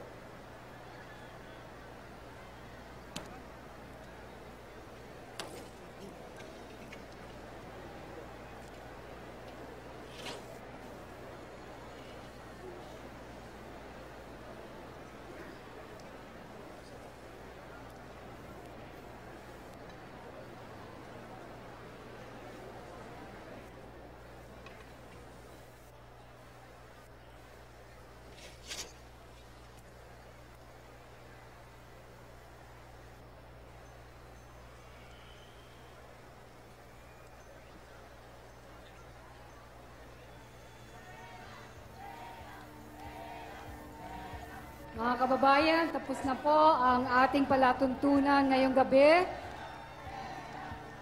na nagtampok po sa unang-unang pananalita, talumpati ng ating bagong-bagong Pangulong Joseph Ejercito Estrada. Sa kanila pong paglisan ni Ginang Loy Estrada mula rito sa Luneta Grandstand na pinagdausa ng ating pasinaya ngayon, sila po ay tutuloy sa palasyo ng Malacanang. Samantala, dito naman po sa grandstand ay hindi pa ho tapos ang ating pagdiriwang. Magkakaroon din po tayo ng pasinaya. Kasama po ang mga miyembro ng El Shaddai. Ito naman po ay susundan ng pagtatanghal ng mga paputok na siya namang susundan ng isang kapanapanabik na konsyerto mula sa mga bumubuo ng industriya ng pelikula at telebisyon. May pinamagat na ang saludo sa Pangulo. Maraming salamat sa inyong lahat sa inyong pagdating at isang maluwalhating unang araw ng bagong pamunuan. Magandang gabi po sa inyong lahat. Sama-sama tayong mabangon kay Pangulong Hera, bagong ama ng bayan. Mahal ka ng mahirap, mahal namin Hera, mahal ka ng mahirap.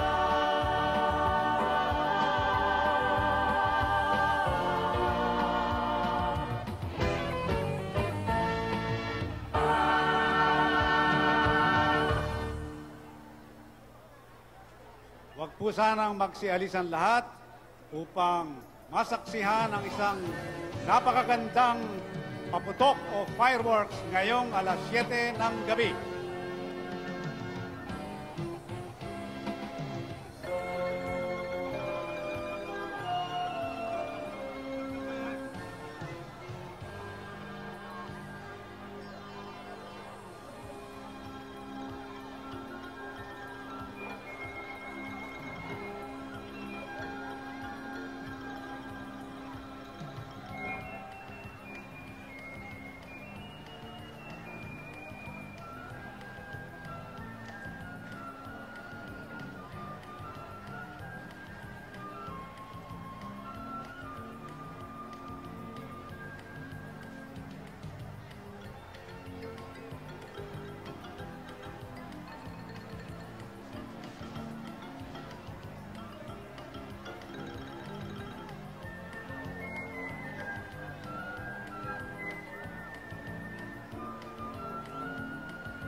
mahaba at masalimuot ang kasaysayan ng gobyerno ng Pilipinas at ng kakambal nitong Panguluhan. Marami ng lider ang naupo bilang presidente. Isa-isahin natin. Emilio F. Aguinaldo, presidente ng gobyernong nabuo sa Konbensyong Tejeros noong Marso 1897, panahon ng kolonyalismong Kastila. Presidente ng gobyernong diktadoryal na nagdeklara ng kalayaan noong Hunyo 12, 1898 sa Kawit, Cavite. Noong Setyembre 15, 1898 sa simbahan ng Barazoain, Malolos, Bulacan, pinasinayahan niya ang revolusyonaryong kongreso na nagratipika ng naunang deklarasyon ng kalayaan at nagbuo ng saligang batas para sa isang republika. Ang inaugurasyon ng unang republika ng Pilipinas at ni Aguinaldo bilang presidente ay ginanap noong Enero 23, 1899. Manuel L. Quezon, nahalal na unang presidente ng Commonwealth of the Philippines noong 1935, panahon ng kolonyalismong Amerikano. Muling nahalal noong 1941. Sa pagsiklab ng pangalawang digmaang pandaigdig, pinamunuan niya ang Philippine government in exile sa Estados Unidos, kung saan siya ay namatay sa TB noong Agosto 1, 1944. Jose P. Laurel, presidente ng gobyernong binuo ng mga mananakop na Hapon noong pangalawang digmaang pandaigdig. Sinasabing dahil sa kanya, maraming buhay ang nailigtas at ang mas matinding pahirap sa bayan ay naiwasan noong panahon ng digmaan. Sergio Osmeña, sumunod kay Quezon bilang ikalawang pangulo ng Commonwealth of the Philippines noong 1944. Siya ang namuno sa rehabilitasyon ng Pilipinas matapos ang pangalawang digmaang pandaigdig. Ang kasalukuyang Republika ng Pilipinas ay nagsimula noong 1946 nang magwakas ang gobyernong Commonwealth at ibigay ng Estados Unidos ang kalayaan ng Pilipinas. 6 na ang naging presidente mula noon. Si Manuel A. Rojas, 1946 hanggang 48, huling presidente ng Commonwealth, ang otomatikong naging unang presidente ng kasalukuyang Republika ng Pilipinas noong iproklama ang kalayaan Hulyo 4, 1946. Sunod nang naging presidente sina Elpidio Quirino, Ramon Magsaysay, Carlos P. Garcia, Diosdado Macapagal, Ferdinand E. Marcos, Corazon C. Aquino, at Fidel V. Ramos. Si Joseph Ejercito Estrada, ang ikasyam na presidente ng kasalukuyang republika, ay manunungkulan hanggang 2004.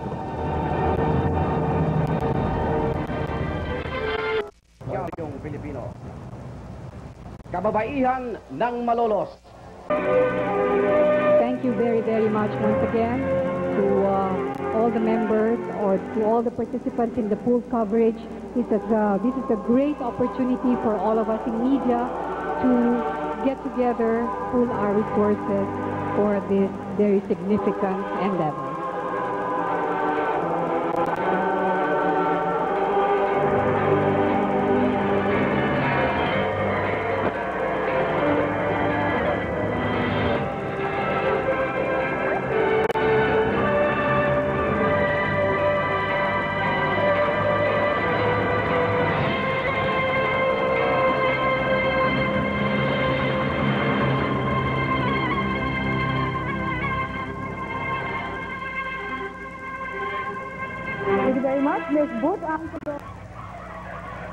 Okay, maraming salamat.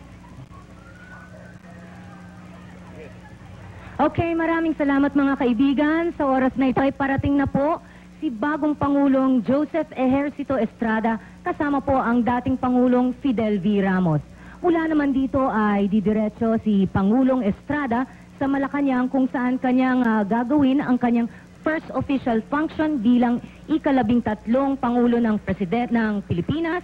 Ito po ang kanyang first cabinet meeting kung saan kanyang pupulungin ang mga bagong cabinet members ng kanyang administrasyon.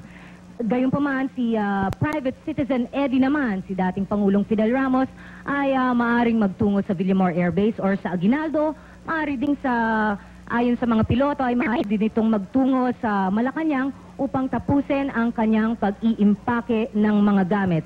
So mga kaibigan, sa oras na ito, narito na ang bagong Pangulo, Pangulong Joseph Ejercito Estrada, kasama ang ating dating Pangulong Fidel V. Ramos, now private citizen Eddie Ramos.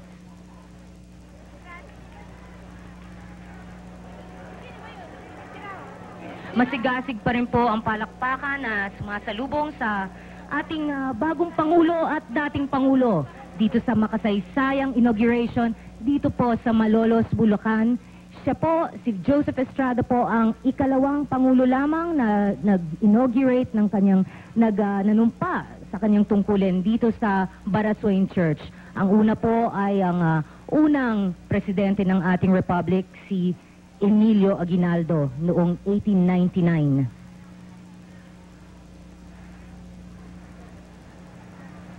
So, sa ngayon po ay patuloy pa rin ang pagbati ng mga taong bayan sa bagong Pangulo, gayon din sa dating Pangulo, Fidel Ramos.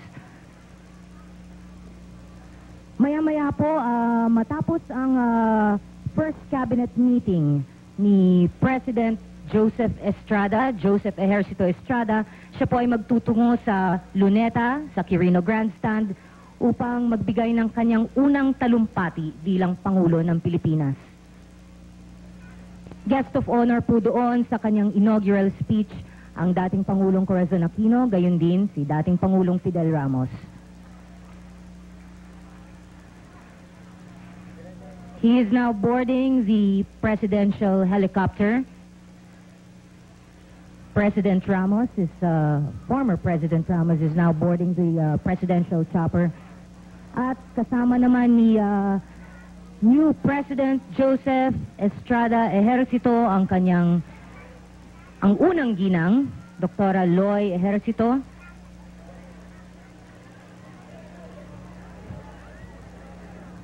Ito na po si President Estrada Ejercito is joining the crowd, and the crowd is wholeheartedly welcoming him as their new president.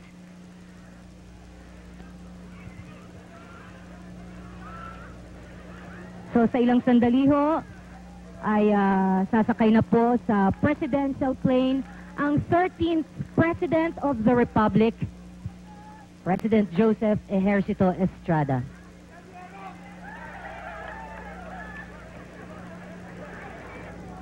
Dumating po siya dito sa Malolos bilang President-elect. Siya po ay aalis ngayon bilang bagong Pangulo ng ating bansa.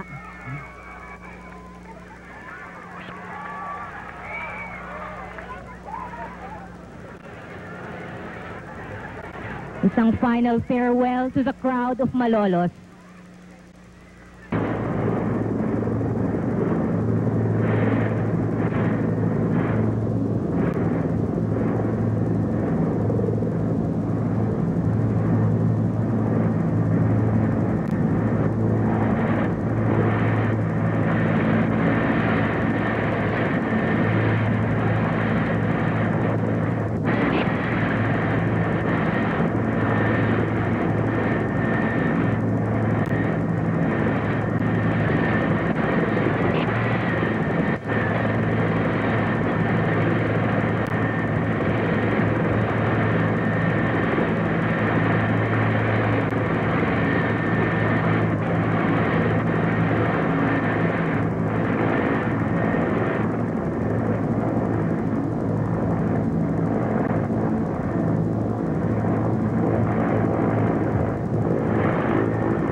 Na po ang RP-1996.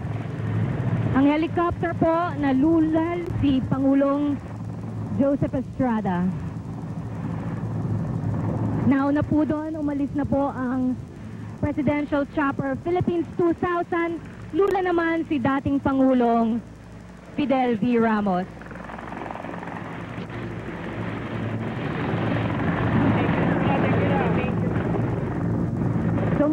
naman po dito sa Bulacan State University.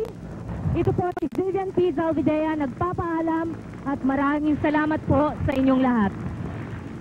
At ayan po mga kaibigan, ang formal na programa sa Luneta Grandstand ay nagtatapos sa departure honors na ibinigay sa kanya kay Pangulong Ejercito Estrada. Makalipas po yung kanyang 30-minute speech kung saan sinasabi niya muli ang kanyang pangako sa taong bayan na ang masa po ang unang makikinabang sa mga biyaya ng pamahalaan. At yan po, tiyak, kaabangan niya ng mga mahihirap, lalo na po ng mga bumoto sa kanya, di ba? At saka sinabi niya na kailangan magsakripisyo tayo, gawa nga nung sa harap ng ating tumitinding energy financial currency crisis.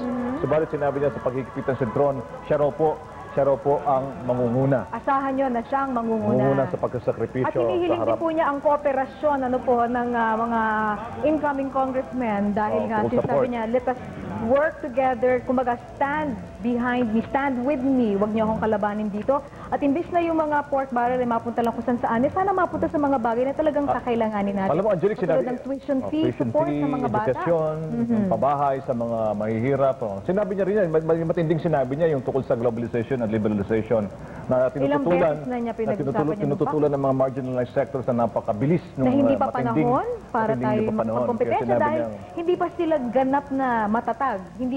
Halos hindi pa sila nakaka-develop ng kanilang skills. Ano kayo ibig sabihin ito? Titigil niya itong liberalization? O papapagalin na kaya? Hindi, nakakontrata na tayo dyan eh. Yan ang dyan din papasok po ang tulong ng what is important is our new president is not exactly concerned with his international image kasi mukhang wala siyang pakialam kahit medyo pigilin niya o medyo papagalin niya liberalization and globalization, which is I think kaya naging magbabigat ang dating natin ito nung nakaraan administrasyon para naging cornerstone ito nung dating administrasyon. Basta importante, dama niya ang pulso ng masa. Bayan. Dahil alam niyo yung pong sinasabi nilang advantage ng mga nagsisimula bilang mayor, no? Dahil talagang meron siyang rapor, nakikita niya talaga yung mga pangangailangan ng grassroots citizens natin.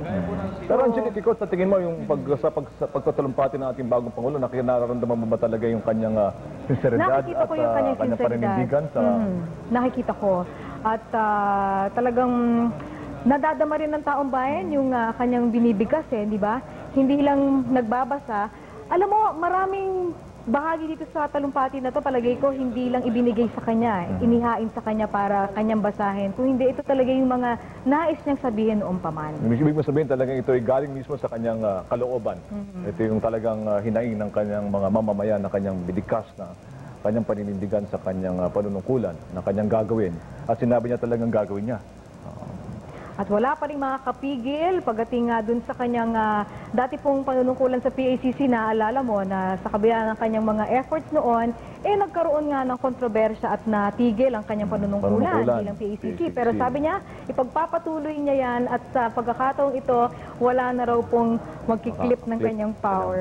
So sabihin, talagang seryoso siya. Seryoso siya sa kanyang gagawin. Nobody can stop him. Ayan, Sana nga po, yung mga nakapaligid din po kay President Estrada ngayon, talagang pangalagaan po nila ang kanilang posisyon. Dahil nakikita natin ang sinseridad ng ating bagong Pangulo, subalit hindi po niya kakayanin kung siya lang mag-isa na siya lang ang merong dedikasyon at respeto sa trabaho. Kung hindi naman po tutulong yung mga, syempre yung mga advisors niya nandiyan dyan, pero yung mga nanunungkulan sa iba't ibang sangay ng pamahalaan, kung hindi mo sila gagampan sa kanilang mga tungkulin, hindi mo talaga makakayanan. Kaya sabi nga natin, sama-sama tayo dito sa ating bagong chapter na ito ng ating kasaysayan. At syempre, fireworks display ongoing. We hope you enjoy it in just a few moments.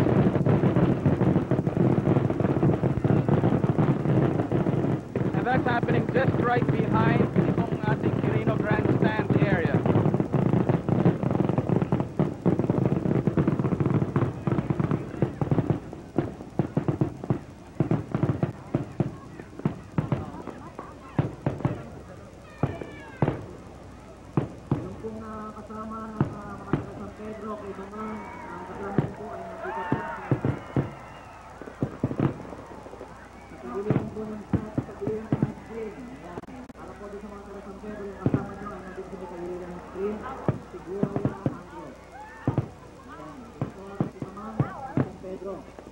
po dun sa mga nawawalan po ng mga anak, pupunta po kayo sa backstage, dun po dadalhin ang lahat ng mga batang nawawala. Kung kayo po yung nawawalan, magtungo naman po sa backstage. Marami pong bata ang nandun po dun. Pwede mo makisuyo, wag po tayong aakyat sa stage, no? Kasi nagsaseta po kami, magsisimula na kami. Maya-maya, pwede ba ho, magsibaba lang ho tayo, yung mga hindi po parte ng production, pwede po clear the area. Maraming salamat po.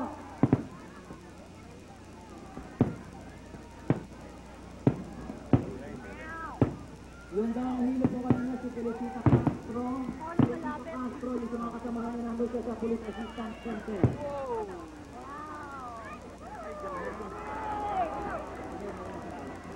Para po sa mga kapatid natin, kaligin po din sa may lost and found, sa backstage po, sa left side. Pakiusap lamang po, wala na itong papalit sa stage. At nagsiset up po dito. Sa mga kapatid po natin, nakapulot po na nalawakan doon po sa backstage. Sa left side po, may lost and found tayo. At meron din po tayong police assistance center. Maaari lamang po, din nyo na po dadalhin.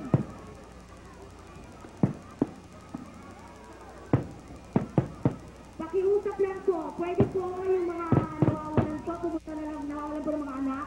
Pumunta na lang po tayo sa lost and found, po. Sa likod po ng backstage, wala na po sarang akit dito yung tablado dahil nagsiset up na po tayo, magsisimula na po tayo, pagkaraan na ng minuto po. Tinatawagan na po yung mga kapatid sa lost and found, lamang po mga bata na dinadala po sa stage. Sa mga kasama po natin sa lost and found, paki-assist lamang po. Maraming salamat po.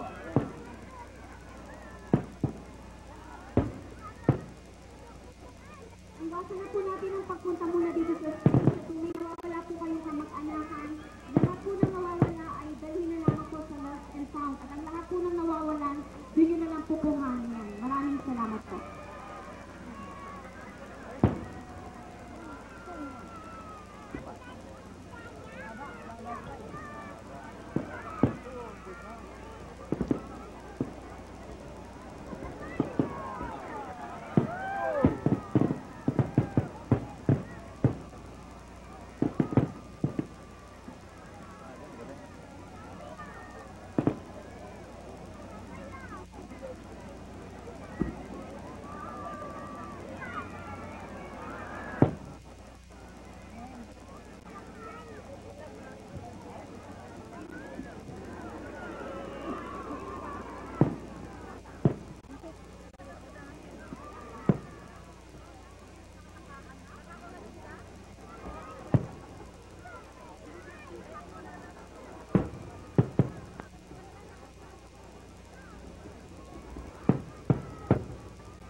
Pilipino, malayang Luzon, malayang Bisaya, malayang Mindanao, malayang bansa, sabay-sabay natin isigaw sa mundo na tayo ay malayang Pilipino. Maligayang Centennial sa mga Cebuano, maligayang Centennial sa mga Ilocano, sa mga Kapampangan, Tagalog at Ilonggo, maligayang Centennial din sa inyo. Maligayang Centennial sa mga Bicolano, maligayang Centennial sa mga Chabacano, sa Waray at Tamal, sa Usog at Patsaw, maligayang Centennial sa inyong lahat.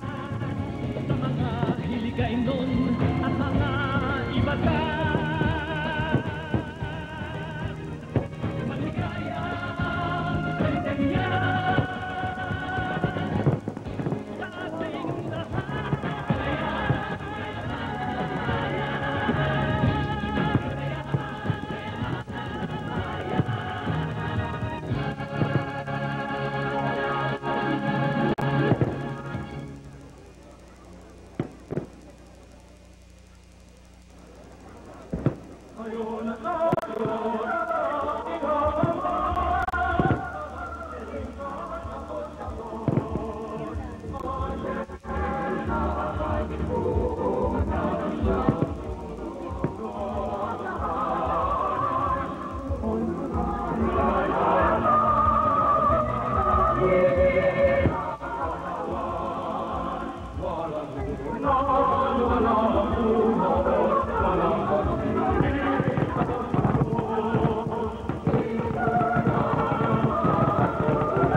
sa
ating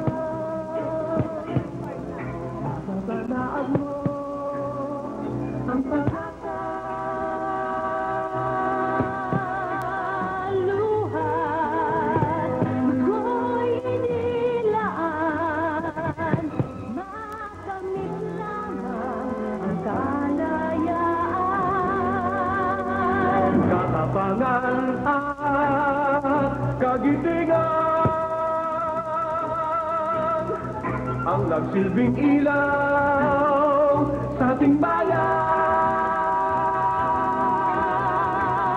Gising, hamon ay tanggapin, lahing Pilipino'y pagyamanin.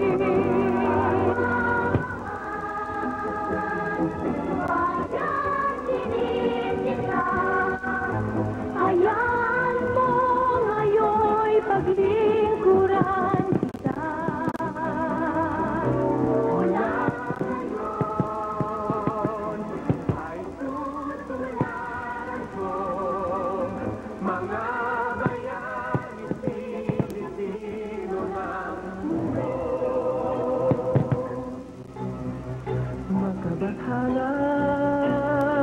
at makatao.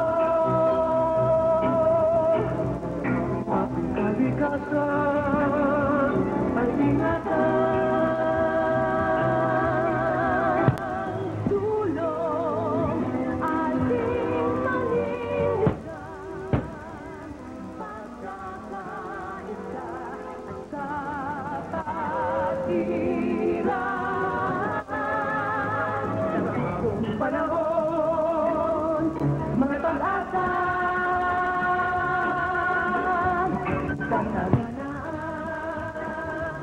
kapayapaan,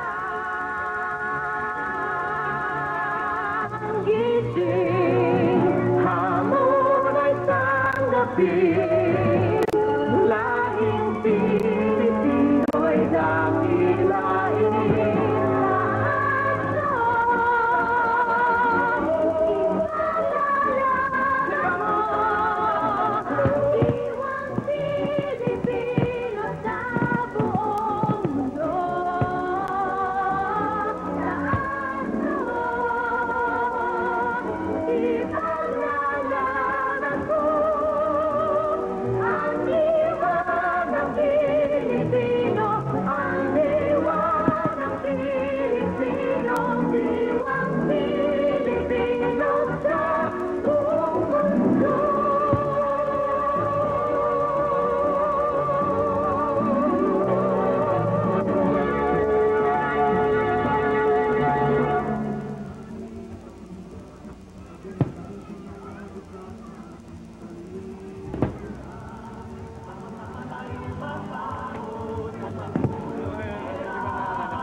Ayan po mga kaibigan ang ating nasasaksihan dito. Fireworks display para tayong nagre-replay ng ating araw ng sentenaryo ng Hunyo 12 at 16. Pakiramdam ko rin bagong taon kasi bagong presidente, bagong pag-asa. Oo, at yun nga pugay at saludo sa ating bagong Pangulo Joseph Ejercito Estrada at itong ating mga organizers, the National Organizing Committee para sa araw na ito sa pagsasali ng poder at pag-inaugura ng ating bagong Pangulong Joseph Ejercito Estrada.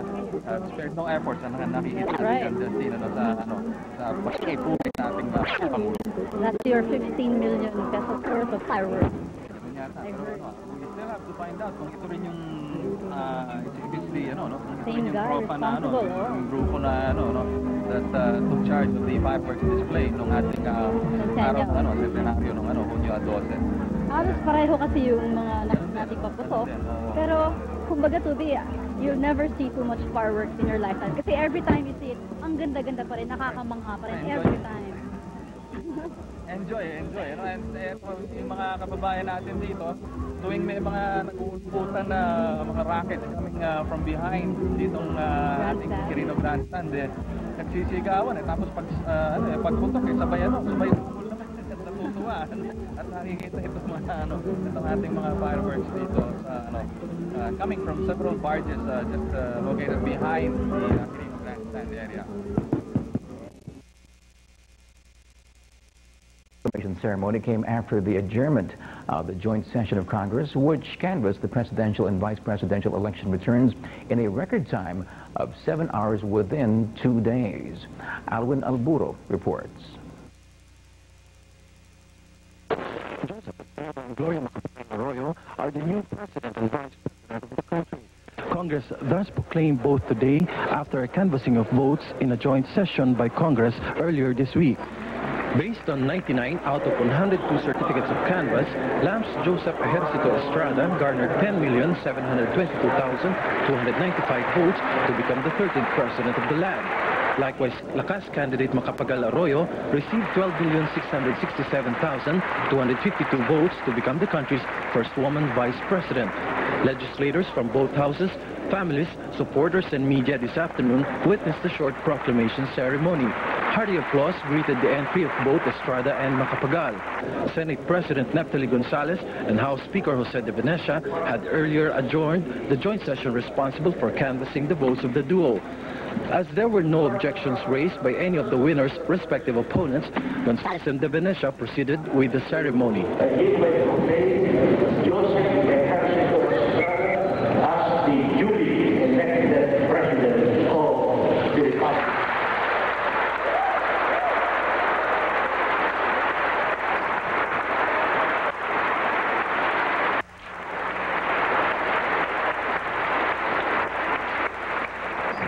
Congress leaders wished both good luck in their new jobs, which they said was a leap of faith into the new millennium.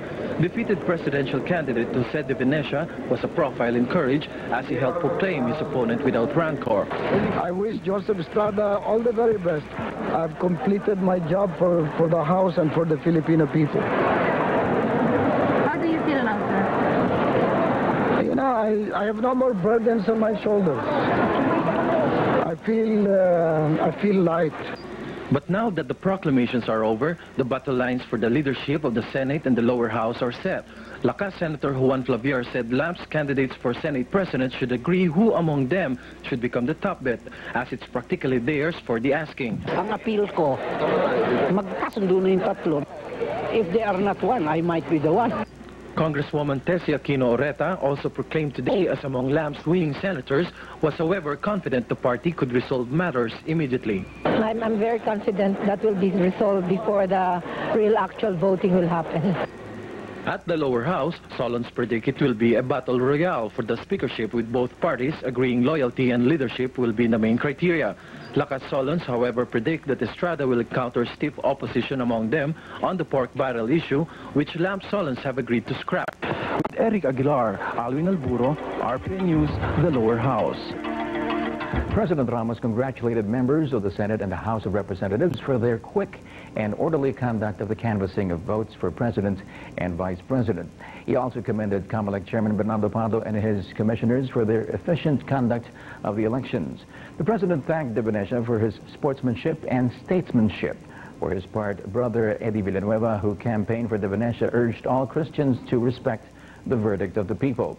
The Jesus is Lord Fellowship leader pledged his group's support and cooperation to Estrada's presidency. It's a better deal for the poor. In the inaugural speech that also had him talking tough on crime and corruption, but spelled little about what he plans to do for the next 6 years. The full story from Rowena Orejana. Nobody can clip my powers. It was a short speech that lasted only 33 minutes, but it was well applauded. Estrada immediately raised the issue that has hounded him for weeks before his inauguration. He admits making a mistake in pushing for the controversial Marcos burial. He says he may have been impatient about putting the past behind, not realizing the wounds have not yet healed. I do not say let us forget the past. No, I don't. But I ask you that we should not let the past get in the way of a future that requires cooperation to achieve peace and prosperity for the least of us. His impatience is once again evidenced by his call to ease the plight of the poor now, simultaneous with addressing the ills of the economy. He says it's unfortunate that the masses were able to install one of their own in power at a time when the country is reeling from the Asian regional crisis. Sa aking mga kababayan, itong aking masasabi, sa inyong pagsasakripisyo, ako ang mauuna at ako ang inyong kasama.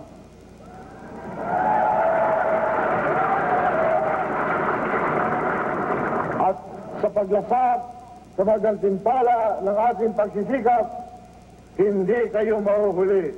The main thrust of Estrada's speech, delivered mainly in Tagalog, is the upliftment of the poor. If in the Aquino administration democracy was restored and in the Ramos administration economic stability was achieved, Estrada promises an administration that will give priority to the poor. There will be belt tightening in the first years, but Estrada says he will lead by example and make his own sacrifices. He will protect no one and go after those whom he calls hoodlums in uniforms, protected by hoodlums in barong, and acquitted by hoodlums in robes. Estrada vows to rid the streets of low crimes and the government and Congress of graft and corruption. Binabalaan ko sila. Walang kaibigan, walang kumpare, walang kamag-anak o anak na maaaring magsamantala ngayon. At ngayon pa lamang sinasabi ko sa inyo, mag-aaksaya lamang kayo ng panahon. Huwag niyo kong subukan. Finally, Estrada hopes the people will be united by a common purpose of attaining freedom from oppression, want, fear, and of opportunity. Rowena Orejana, ABS-CBN News. Joseph Estrada never really shed his image. He delivers punchlines and strikes poses, and today he assumed office in an inaugural extravaganza, from the actors on the main stand to the free lechon and entertainment era provided for the masa. Pio Ontiveros reports. They chanted his name again as he trooped the line for the very first time. Kailangan po, masunod na, sundin niya yung mga pinangako niya. Pag hindi, ito pera sa sunod na eleksyon. Maraming salamat kay Presidente Erab dito sa pinagkaroon nilang pagbibigay ng lechon. The chanting came mostly from the El Shaddai crowd that stood in front of the grandstand. The parade was yet another indication of the extravaganza. There was showbiz all over. Roller skaters portrayed Estrada's vision for the future. Orange balloons on 10 jeepneys portrayed Erap's 10-point program.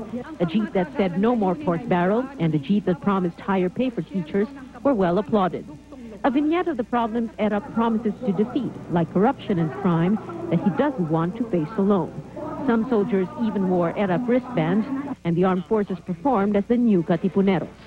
And afloat with Estrada's statue that didn't quite approximate his build, his first day in office, and already a monument. But of course, showbiz was expected to invade the inaugural, among them FPJ, the president's best friend, and superstar Nora Honor. They got the loudest applause.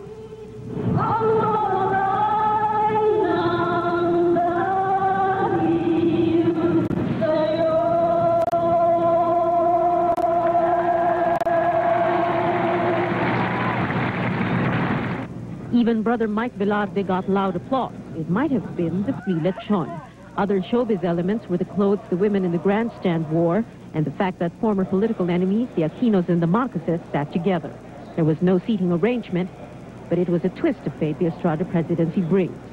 The evening wore on with the concerts and the fireworks.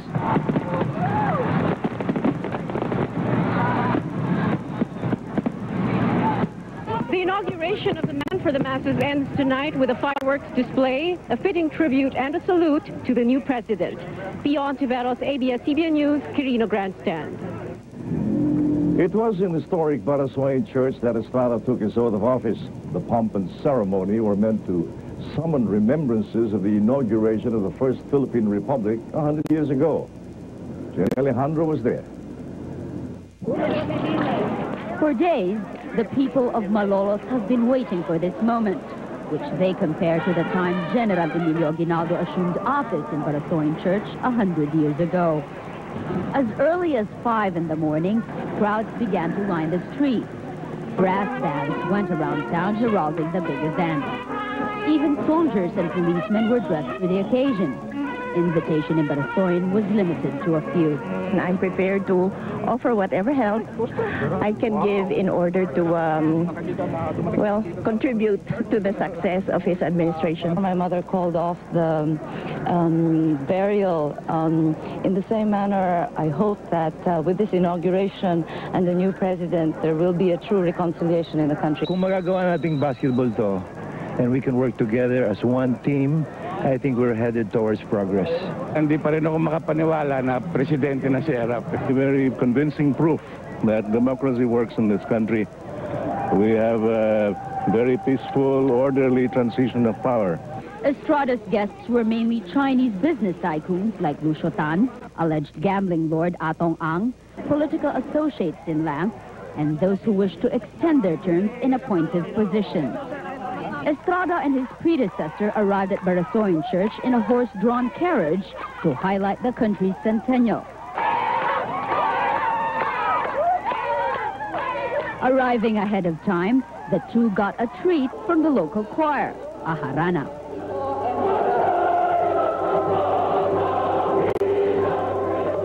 Gloria Macapagal Arroyo took her oath of office 10 minutes ahead of schedule. Estrada took his in Tagalog. Ako si Joseph Ejercito Estrada. Ay mataimtim na nanunumpa. Ay taimtim na nanunumpa.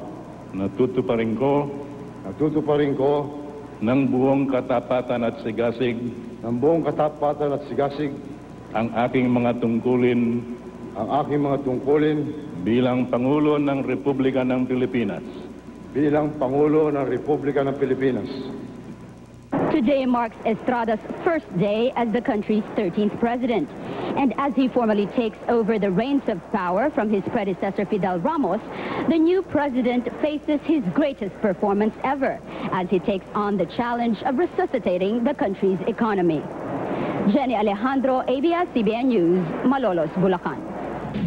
From Barasoin, Estrada proceeded to Malacanang to formally meet his cabinet for the first time. And his first directive was for the drafting of a code of conduct that will prohibit relatives from taking advantage of his presidency.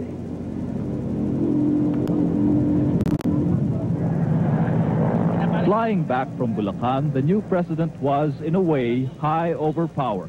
The chopper ride to Manila giving him an aerial view of Malacanang. But on his first day in power, Estrada had to keep both feet on the ground. The first business of the day, to swear in his new cabinet secretaries, assistants, advisors, and agency heads. Estrada wanted everyone to know he was now in charge. At his first cabinet meeting, Estrada ordered all Ramos political appointees to vacate their posts by tomorrow. Obviously, the terms are coterminous with the previous president, and therefore, they are already considered as having resigned and the resignations having been accepted as of that date. Estrada laid down a code of conduct. Everyone was urged to work as a team, to speak with one voice, and to avoid turning internal disagreements into public issues. But once there is a decision made by the president, then it must be followed and we must support, even though our position has been contrary before. Estrada warned his cabinet against corruption, incompetence, and arrogance. But he specifically vowed not to tolerate opportunistic relatives and friends who might engage in influence peddling. Estrada also set the immediate tasks for the cabinet, a review of pending projects and the remaining budget for the year. Estrada wants the cabinet to identify national problems and draw up pro-poor programs to address them. Kasi kung nandiyan na rin lang yung popular support kay President Estrada, so magandang pagkakataon to na subukan natin gawin yung mga mahirap gawin nung araw. Estrada capped his day with an evening reception for the diplomatic corps. His goals may be clear, but his grasp of protocol was unsure, almost drinking from his glass before it was time to do so.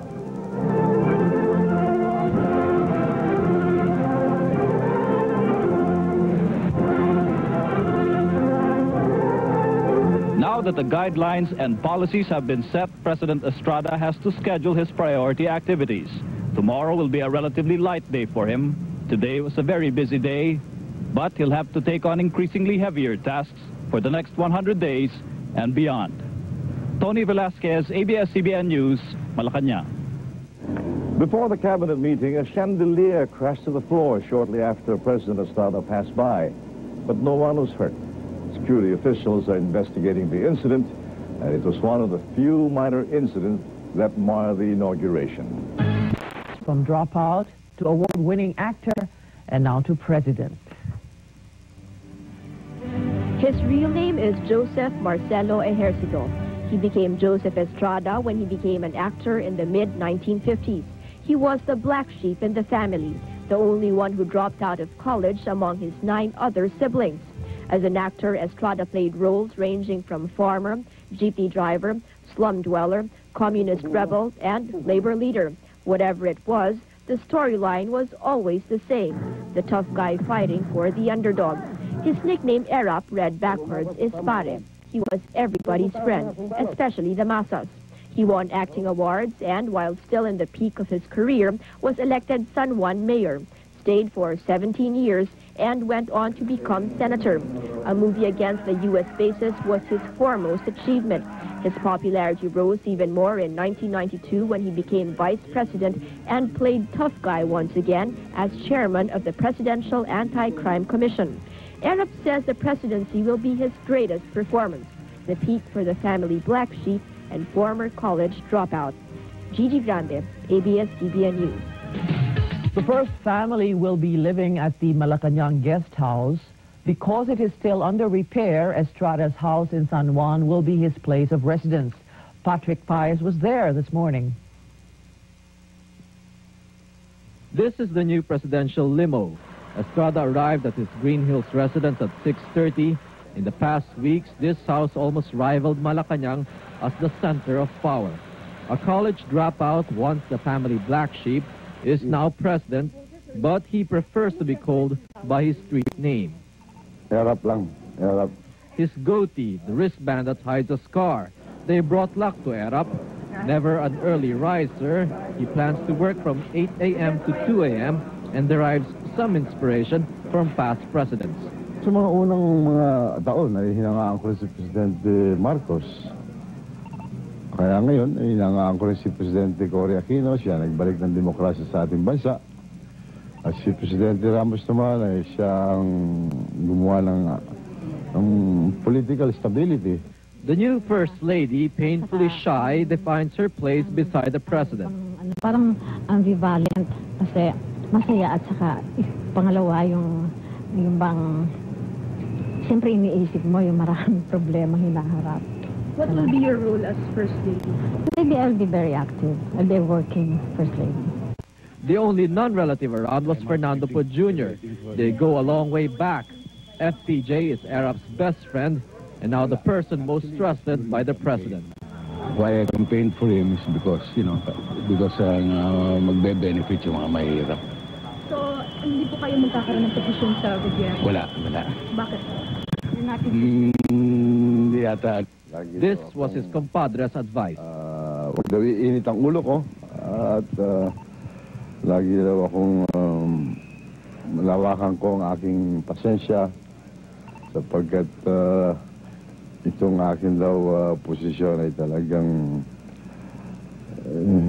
hinahanapan ako ng butas para siraan. From Green Hills, Erap visited the grave of his father. Emilio Ejercito always worried that his son would never amount to anything. His father once told him never to put his family name to shame. Nung ako'y maliit, pag ako'y pinapagalitan ng aking mama, nasabi sa akin, yung 3 oras at kalahati daw na pinagdadasal ng aking ama ay para sa akin. At yung 30 minutos ay pinaghahati-hati na lang doon sa siyam na aking kapatid. What follows is the honeymoon period. The masa that made him a star forgave his sins and shortcomings and now elected him president. Will they ever fall out of love? Patrick Paez, ABS-CBN News. FVR is now Citizen Eddie. Gilbert Remulla followed him to his house in Ayala, Alabang, where the former president spent the rest of the day with his family.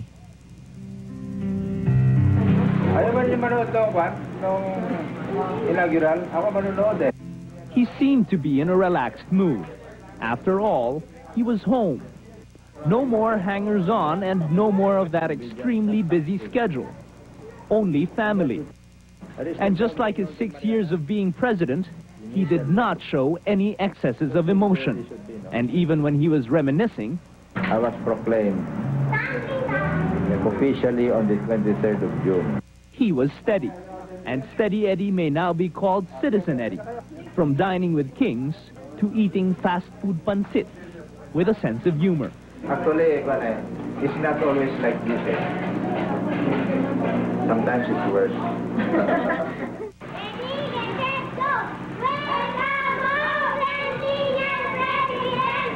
It was time to swim with the grandchildren, but not without his cigar. The former president said he would spend more time with his apos, now that there's a lot more idle time. They're both worrying, what will we do next? Now that we have an easier life, we can now relax. But what happens after that? You know, he might end up being cranky because he doesn't have as much to do. But for the first few weeks, there will still be a lot to do, mostly unpacking. His library and mini museum are in the works, and his motorcycle needs to be used more often. And when he has the time, perhaps he could also reflect on the past 6 years. Maybe for the first few weeks, he'll, you know, take it easy for a while, but I'm sure he'll miss all the hustle and bustle. That was waking up at 4 in the morning and ending the day at 10 in the evening. His weekly press conference, his countless provincial sorties, and seemingly countless state visits. Even though Fidel Ramos is now Citizen Eddie, it does not look like he'll be out of the limelight. After all, he is a hard act to follow. And whether Joseph Estrada likes it or not, he will always be compared to his hardworking predecessor. Gilbert Remulla, ABS-CBN News. Madilim ang hinaharap ng ekonomiya. Yan ang mensahe ng unang 15 minuto ng speech ng Pangulo. Pabagsak ang takbo ng kalakal. Tumataas pa rin ang bilang ng mga walang trabaho. At ang pangungurakot ay dapat mahinto. Nais ng Pangulo ng dagdag na kapangyarihan upang makatipid at magamit ang pondo sa maayos na paraan. At upang makapaghigpit ng sinturon, tahas ang sinabi ni Estrada sa Kongreso na walang perang nakalaan para sa kanilang pork barrel. I believe that Congress shares my conviction that we have to abolish the pork barrel in the face of our fiscal position.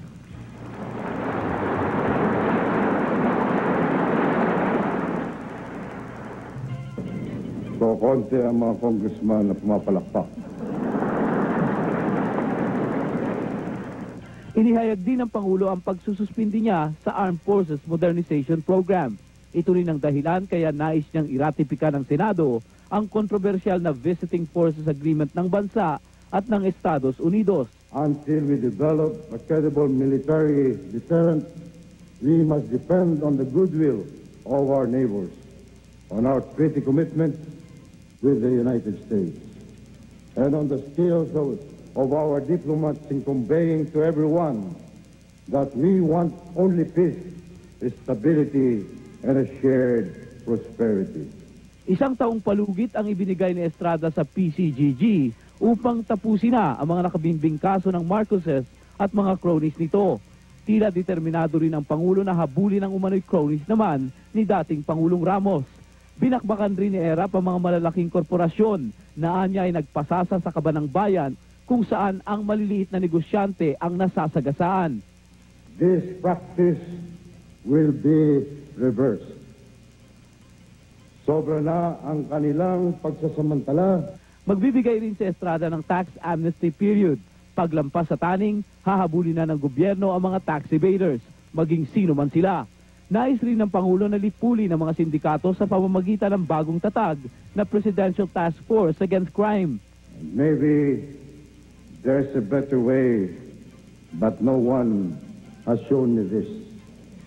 They only say that I'm wrong, but not how I can do it right and effectively.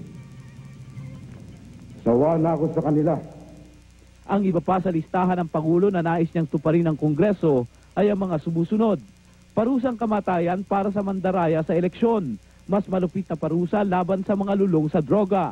Kapangyarihan sa mga mayors at governors na mamahala sa pulis. modernisasyon ng sektor pang-agrikultura, reforma sa sektor ng enerhiya, total ban sa pagtutroso, at pagsasapribado ng mga kumpanyang kontrolado ng gobyerno. Kasama, kapalitong ninyo kami, tutulong alamin kayo. At tulad ng inaasahan taon-taon tuwing SONA, sa labas ng batasan may rally ang mga makakaliwang grupo na naghahatid rin ng kanilang bersyon ng SONA. At syempre, nariyan ang anti-riot police handa sa anumang mangyayari. Salita sila, huwag lang magkakagulo. Yan naman ang ating hinahabol dito.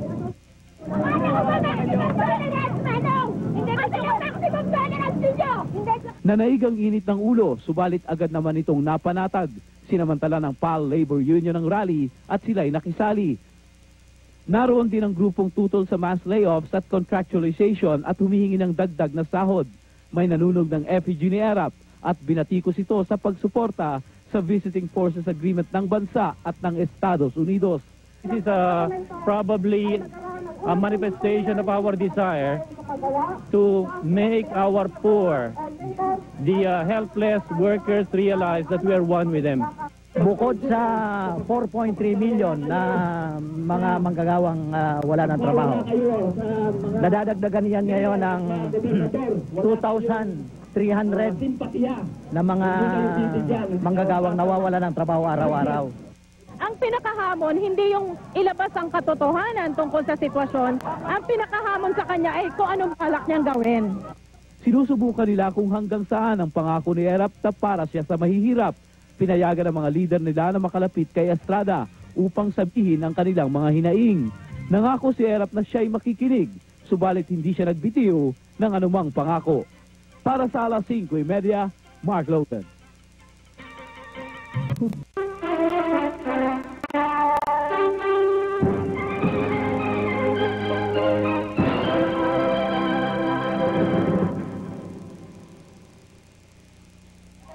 Sa set ng pelikula, unang nakilala ang pangalang Joseph Estrada. Anak siya ni Ginang Maria Marcelo Ejercito at Ginoong Emilio Ejercito. Sa Tondo, Maynila, ipinanganak si ERAP at lumaki siya sa Pagsangan, Laguna at dito sa San Juan. Pangwalo siya sa 10 magkakapatid. Ang gusto sana ng kanyang ama ay maging ininyero din si ERAP, pero iba ang naging pasada ni ERAP sa kanyang buhay. Isang araw, noong 1954, ay nagulat ang kanyang buong pamilya nang malaman nilang si ERAP ay artista na sa pelikulang Asyong Salonga. Panatag na ang aking kalooban sa mga malilit, sa mga mahihirap, sapagkat hindi naman sa pagmamalaki ang aming pamilya ay may kaya din. Pero ang aking kalooban ay mas panatag sa mga malilit, sa mga mahihirap. Kaya ang aking nanay nung araw ay galit na galit sa akin kung bakit doon sa mga standby. Pero wala akong magagawa, mas gusto kong kasama sila.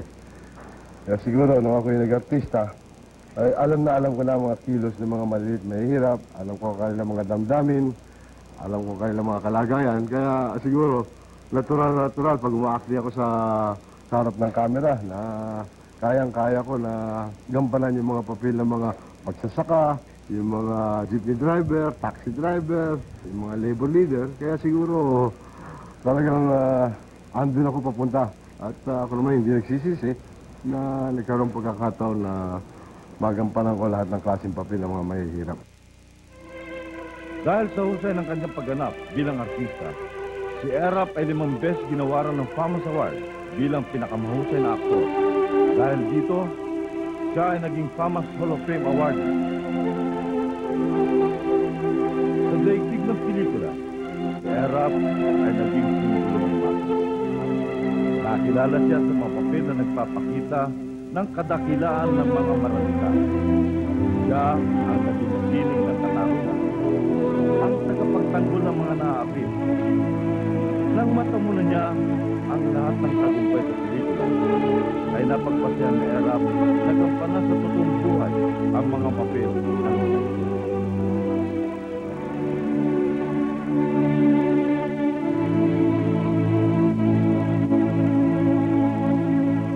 dahil sa aking karanasan, mga ilang pelikula aking nagawa. Nakikita ko yung mga crew, yung mga cameraman, yung mga soundman, ay nakikita ko na hirap sila na unang dumadating sa set, nauulanan, naaarawan, nagpupuyat. Pagkatapos pag nagkasakit, hindi sila, wala silang benepisyo na nakukuha sa mga SSS o GSIS. Kaya pag nagkasakit sila ay kawawa naman, ang lilimos kung kani-kaninong artista lumalapit, yung mga producer. Naging matagumpay siya bilang producer at 2 ulit na naging pangulo ng kapisanan ng mga producer ng pelikulang Pilipino. Itinatag ni ERAP ang MOWEL Fund o Movie Workers Welfare Foundation. Ang stuntman ay nabubuhay sa panganib. Kung kaya tayo tuloy kami tanggapin ng insurance company.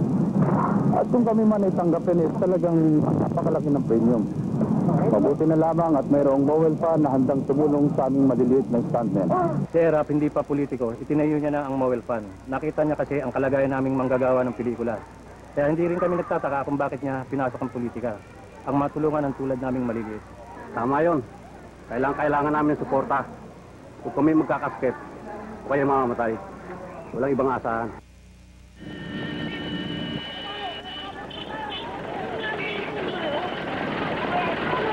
Tagal pa ba yan? Paano ko naman ating traffic na ito?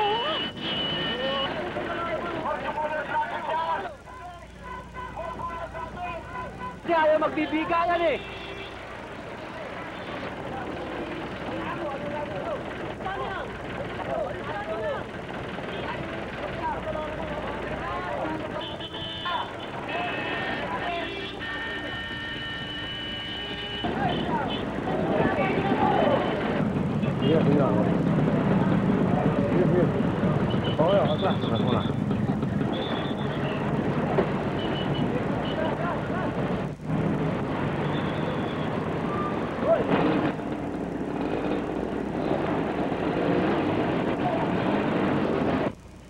Yan si ERAP. Sa lahat ng politiko, bilib ako sa kanya. Kapag may problema, mano-mano kung tumirada. Action agad. Yeah. Minsan, hindi niya na iniisip ang sarili seguridad. Kapag may kailangan gawin para sa kapakanan ng bayan, personal niyang ginagampanan nito. Hindi niya na iniutos pa sa iba. Siya na mismo ang gagawa. Yan ang style ni ERAP.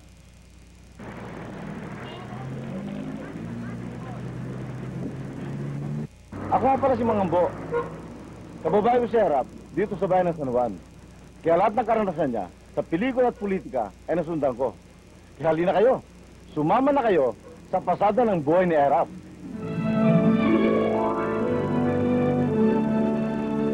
Dito sa bayan ng San Juan nagsimula ang buhay ni ERAP sa politika.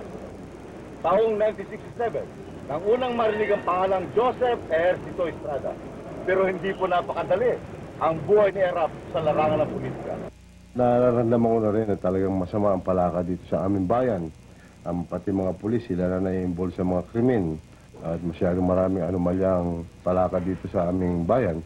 Ako'y nag-isip at sa madagsalta ay pumayag na rin sa kanilang pagkukumbinsi sa akin, bagamat ayaw ng aking mga magulang.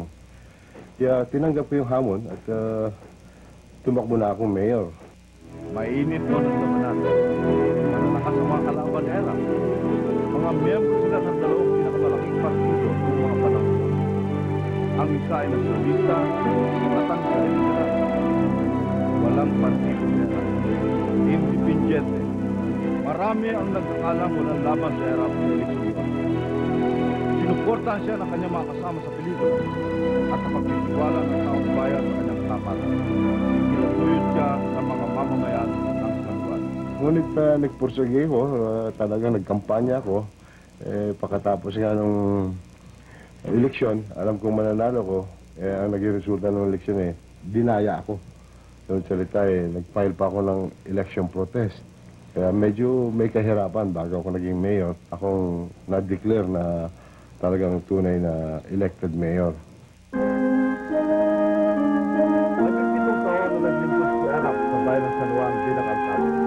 Naalala ko pa ang kanyang slogan noon. Simple lang. A public office is a public trust.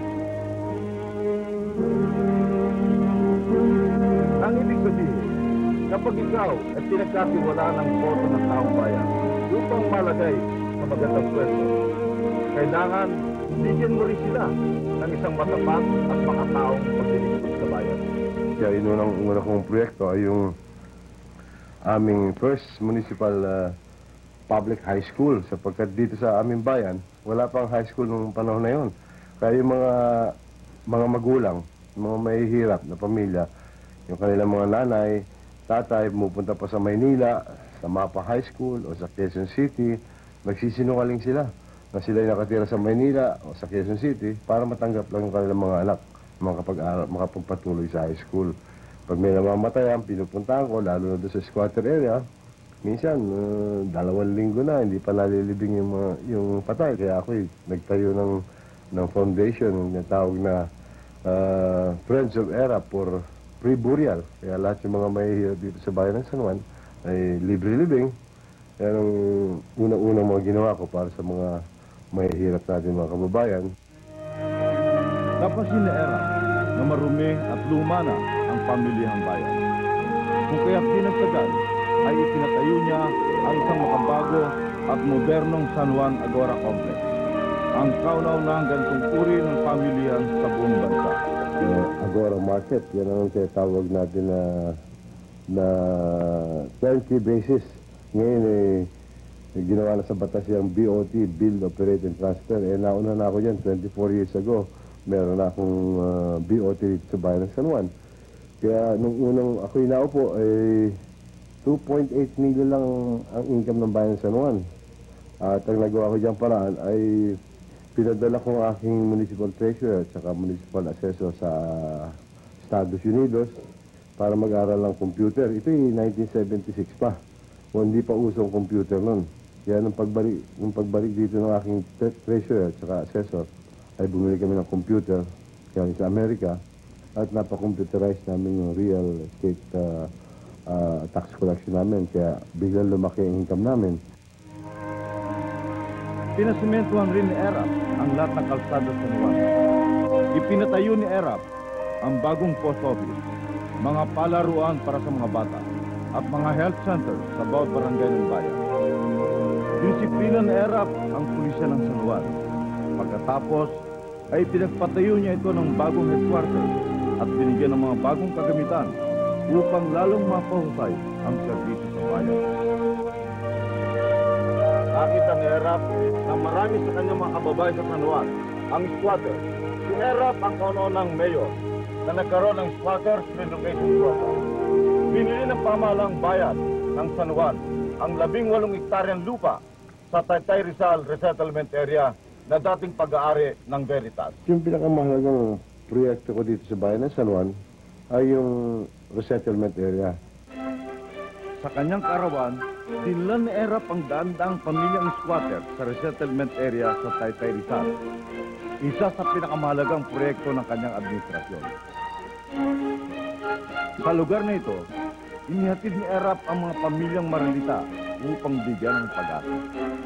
Dito, binigyan ni Erap ng sariling bahay at lupa ng squatter at pagkakataon na nila upang makapagsimula ng kanilang bago at deserving pamumuhay. Ngayon, ang naninirahan dito sa barangay San Lorenzo ay mayroon ng humimulang 1,000 at 200 pamilya.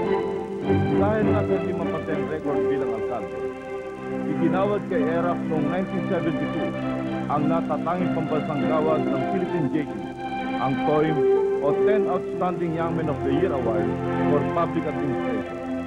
Isa si Erap sa pinakabata sa mga nabigyan nito.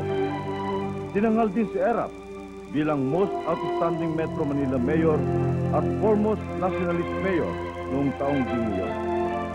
Marami pa sana magagawang kabutihan para sa bayan ng San Juan si Erap. Pero noong 1986, isang revolusyon ang naganap sa Pilipinas. Inustusang magbitiw ang lahat ng mga mayor sa buong Pilipinas. Dumating ang katusan para kay Erap.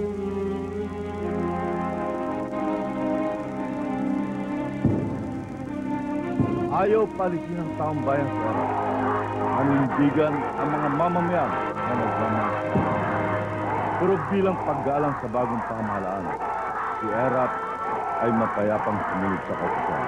I have tried my best to fight for your rights, but after this proclamation number 3, you know that Proclamation number 3 has given the President absolute power. What he says is the law, so I cannot do any more. I requested already this, but because of this Proclamation number 3, I am stepping down because what he says is the law.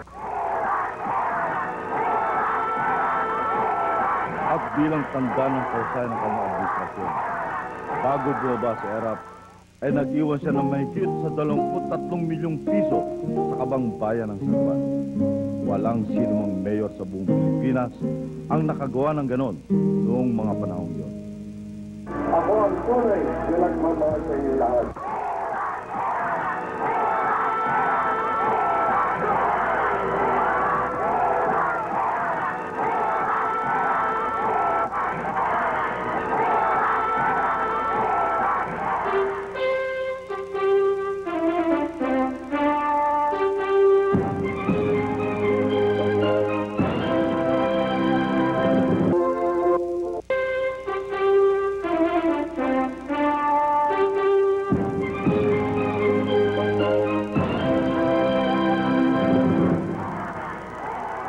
At nagkaroon ng bagong yugto ang buhay ni ERAP.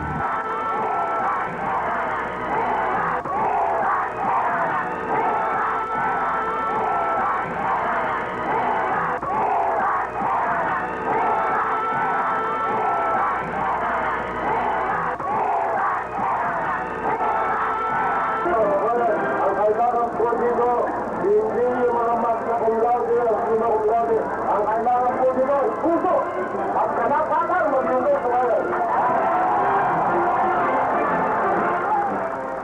Noong 1987, tumakbo si ERAP bilang senador. At tulad noong tumakbo siya bilang mayor, marami ang hindi naniniwala na siya ay magtatagumpay. Subalit, napatunayan ulit ni ERAP na nasa likod niya ang taong bayan, ang masa. Yung aking unang naisip ay yung Irrigation Act. Ito yung pagpapatubig sa ating mga palayan sa buong bansa. Ito yung tinatawag na Republic Act 6978 na malaking bagay na pagpaparami ng ating irigasyon. Nasa ganun, dumami ang ating anin ng palay at nasa ganun, hindi tayo magkakaroon ng rice shortage sa mukha ng nangyari ng mga nakaraang taon. At ito'y malaking tulong din sa ating mga magsasaka. Ganun din ang inisip ko noon ay isa pang panukalang batas, yung propagation of Philippine Carabao, yung pagpaparami ng mga kalabaw natin. Sapagkat sa aking pananaw, ang kalabaw ay maraming gamit, hindi lamang sa pag-aararo, o hindi sa transportasyon, sa kukuha ng mga gatas. Bilang senador, hindi nakalimot si ERAP sa naghihirap ng sambayanan. Ang mga panukalang batas na naipasa niya sa Senado ay pawang mga batas na makakatulong sa mga naghihirap ng sambayanan. Bilang senador, siya ang naging chairman of the Senate Committee on Cultural Minorities na nangangalaga sa ating mga kapatid na katutubo na hindi binigyan ng tamang kalinga ng ating pamahalaan. Nung simula pa nung ako'y punong bayan ng San Juan, 16 na taon ay hindi ako tumanggap ng aking sweldo kahit na isang kusing. Naging senador ako ng 5 taon, hindi ako tumanggap ng aking sweldo kahit na isang kusing. At hanggang ngayon, mahigit na 5 taon na ako vice-presidente, hindi pa rin ako tumatanggap ng kahit na isang kusing na aking sweldo. At lahat ng aking sweldo ay nilaan ko, dinonate ko sa ERAP para sa Mahihirap Scholarship Foundation. Sana pagpatuloy niyo pa po yung magandang programa na inyong ginagawa ngayon dahil malaking tulong po ito sa amin. Yung assistance po na binibigay po ni Vice, nakatulong po na marami dahil kahit pa paano nababawasan po yung gastos ng magulang ko sa amin. Assalamualaikum. We'd like to thank the ERAP Foundation for the support. Maraming salamat po sa ERAP para sa Mahihirap Foundation. Nasa inyong mga kamay ang ikakatagumpay ng bawat isa sa amin. Kaya't ito lang po ang tanging masasabi namin sa ERAP Foundation. Maraming salamat po! Sa ngayon ay mahigit na 600 na kabataan na nagtapos sa college na sila naging meron ng dentista, may inhinyero, merong accountant, merong maging teacher. Yan yung mga anak ng mga mahihirap. I'm studying independently din. Tapos ngayon, so nung natapos ko siya, ang sarap din ng feeling nung sabing nakagraduate ka as an ERAP scholar. Hindi sa tulong ng ERAP Foundation, kung hindi to sa quoting ibinigay nila, hindi ko na mararating kung ano yung narating ko ngayon. At sa kasalukuyan, ay meron tayong, ang ERAP para sa Mahirap Scholarship Foundation, ay nagpapaaral ngayon ng 1,268 kabataan. College, puro anak na mahihirap.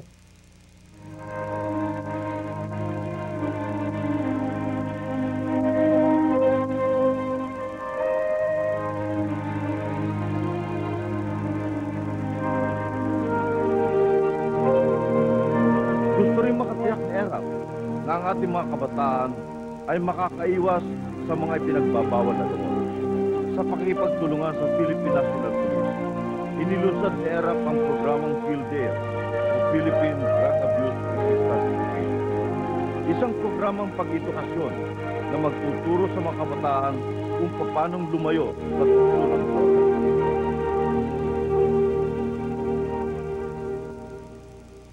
Sa pamamagitan ng kanyang programang Hotline sa 13, natulong si ERAP sa paglutas ng mga krimen.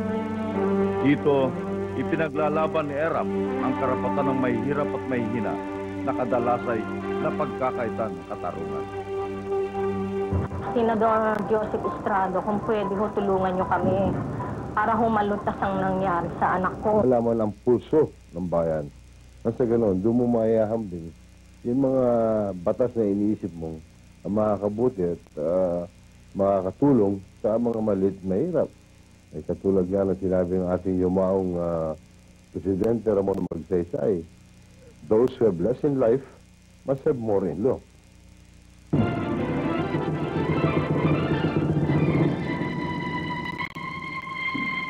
Let this be our finest hour as we face the judgment of history.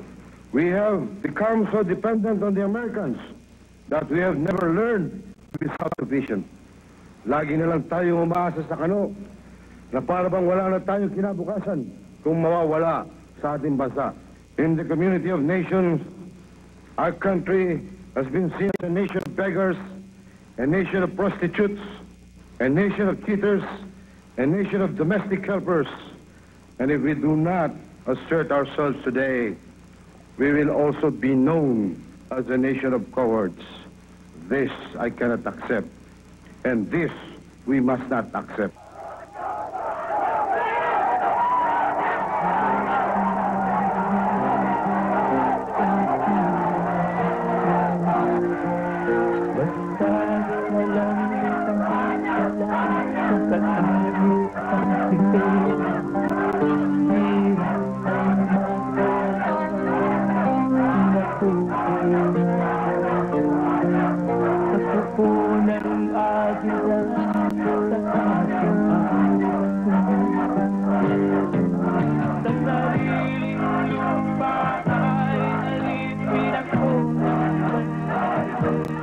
Sabihin natin sa wikang English, whenever you decide, you must decide for the greater good of the greatest number.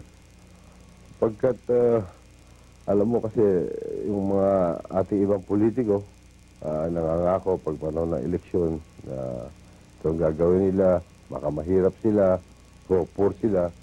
Pero pag nahalal na, ay iba na nasa isip. Ang iniintindi nila yung sarili nilang kapakanan, yung kapakanan ng mga kamag-anak nila, yung mga kapakanan ng mga kumpare nila, yung mga political leaders, nakakalimutan ang kapakanan ng sambayan ng Pilipino. Actually, the senator is 10 years older than me.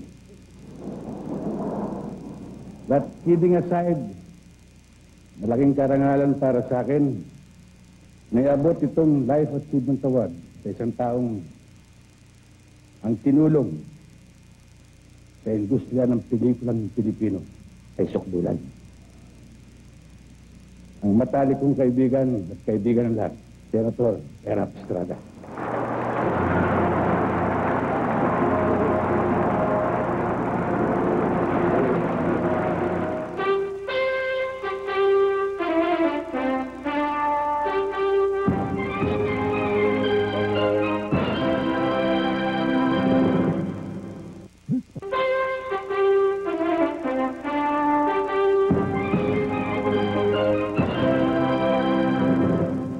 Noong 1992, matapos ang 6 na taong paglilingkod bilang senador, tumakbo si Erap bilang Vice Presidente.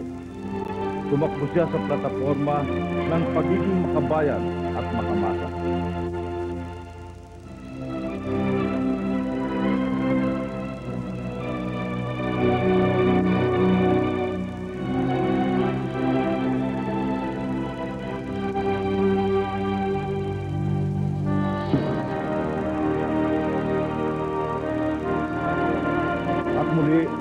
Tinangkilik si Erap ng mga taong naniniwala sa kanyang kakayahan at katapatan.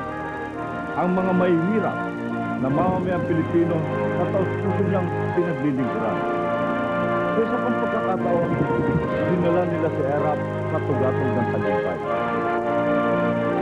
Pagkatapos sa kanyang panunumpa bilang Vice Presidente, pinalaw ni Erap ang puso ng kanyang limaw, Ginoong Emilio Onesto. Naalala ko pa yung ako'y unang sumumpa bilang mayor ng San Juan. Nung habang pagkatapos ko sumumpa, kinidnap ako ng aking ama. At dinala ko, sinakay ako sa kotse niya at dinala ko sa restaurant. At kinausap ako. Ako'y naglingkod sa City of Manila bilang sanitary engineer. 30 years ako naglingkod, pinangalagaan ko ang ating pangalan. Yan lang hinihiling ko sa iyo. Yung trabaho mo ngayon bilang mayor ay maraming tukso dyan. Isa lamang hihiling ko sa iyo, huwag mong sisirain ang ating pangalan. Kaya sagot ko naman sa aking ama, yumaong ama, bago kayo mag-alala ko pa. Hindi ko lamang paalagaan niya kung hindi pa sisikatin ko pa. Kaya lang, hindi na niya inabot ako naging vice president. Ito po ang kusali ng PAC. Dito po iniluklok si Erap ng taong bayan bilang Vice Presidente ng Pilipinas sa pamamagitan ng landslide victory. Pero marami nagsasabi hindi magsigaligara sa pagiging Vice Presidente.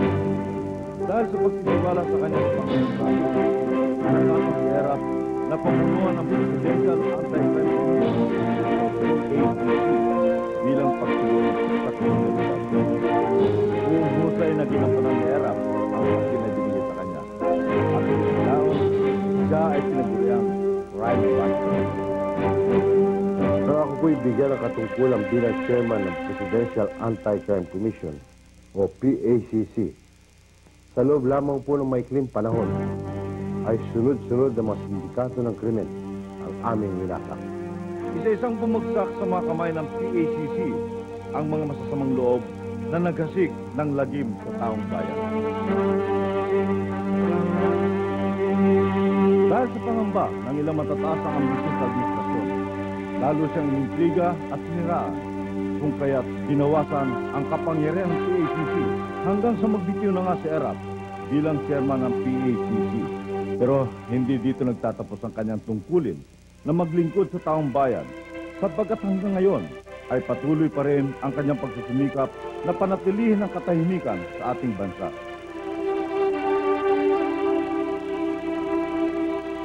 Patuloy pa rin si Erap sa pagtulong sa mga mahihirap na estudyante na gustong makapagtapos ng pag-aaral sa pamamagitan ng Erap para sa Mahirap Scholarship Foundation. Ginawaran siya ng mga parangal mula sa iba't ibang paaralan at pamantasan dito sa ating bayan.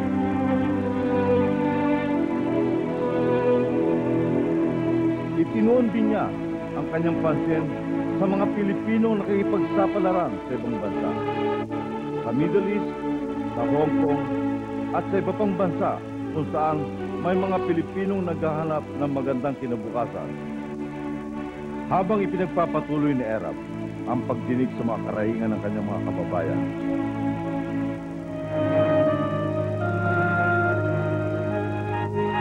nakikipag-ugnayan din siya sa mga lider ng PACC.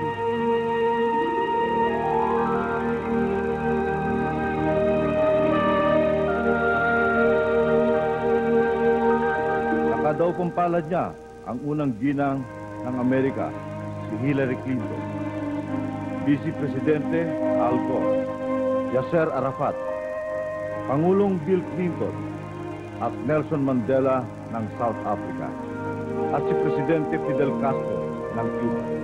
at nagpugay siya sa ama ng Iglesia Katolika, kay Papa Juan Pablo.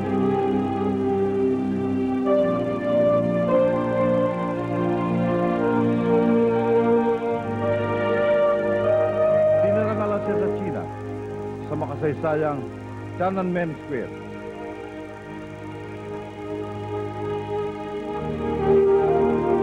Sa loob ng 28 taong paninilbihan bilang mayor, senador at vice-presidente, nakita ng taong bayan para kanino ang susunod.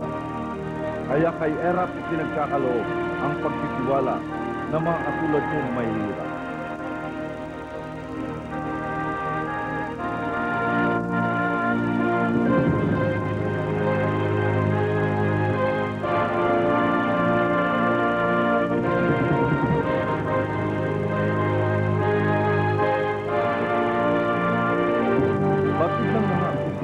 Na si Erap na harapin ang pinakamalalaking pagsubok sa loob at labas ng atin.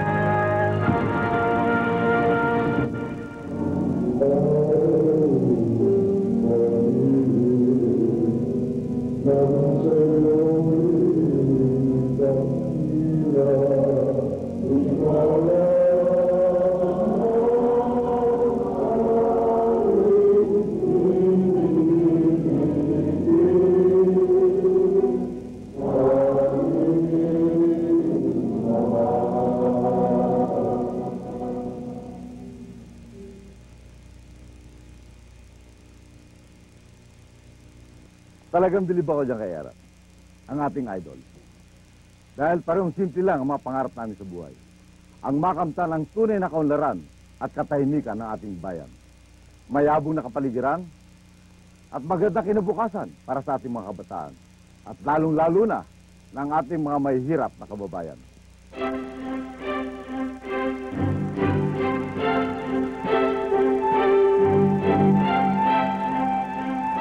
Mga minamahal mong kababayan, ang aking pahingad, ang aking puminginig ay maging instrumento upang mayangat ang kabuhayan ng bawat Pilipino sa kahirapan. Para po may pakatibaran sa Pilipinas, kinakailangan po puspusan at makatotohanan sa pagkakabuhay. Ang una po, kinakailangan bigyan po natin ang prioridad at tangatin ng ating agrikultura. Sa ganito pong paraan, hindi lamang po gaganda ang kabuhayan ng ating magsasaka at mangingisda, kundi dadami at magiging mura ang pangunahing bilhin, lalong-lalo na po ang pagkain.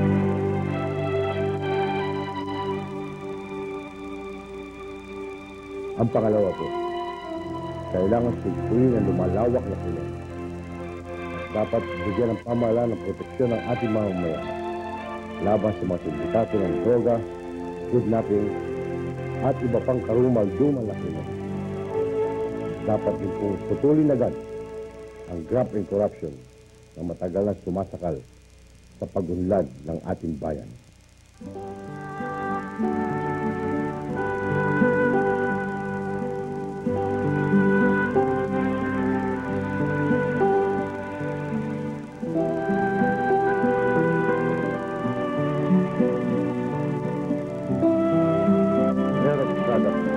Ay walang sasampin. Kaibigan o kapatid, kapatid o mag-isa. Ang mali ay mali. Nagkasala, dapat kulong. Yan po ang aking naging patakaran. Ako po ay punong bayan ng San Juan. Tumahimik, tumunlad ang bayan ng San Juan. Mula po nang ako'y naiindihan bilang lek.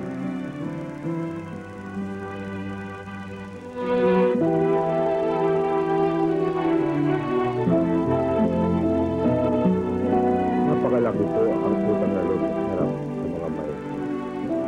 Simula po nung ako'y nag-artista, mayor, senador, at vice-president. Dahil ko lang po masuklian ang hindi binigay sa akin pagtitiwala at pagmamahal. Sa pamamagitan ng mabilis, makahulugan, at matapat na paglilingkod sa ating bayan at sa bawat Pilipino. lulusot. Ako, ang bawat isa, talaga. Lahat.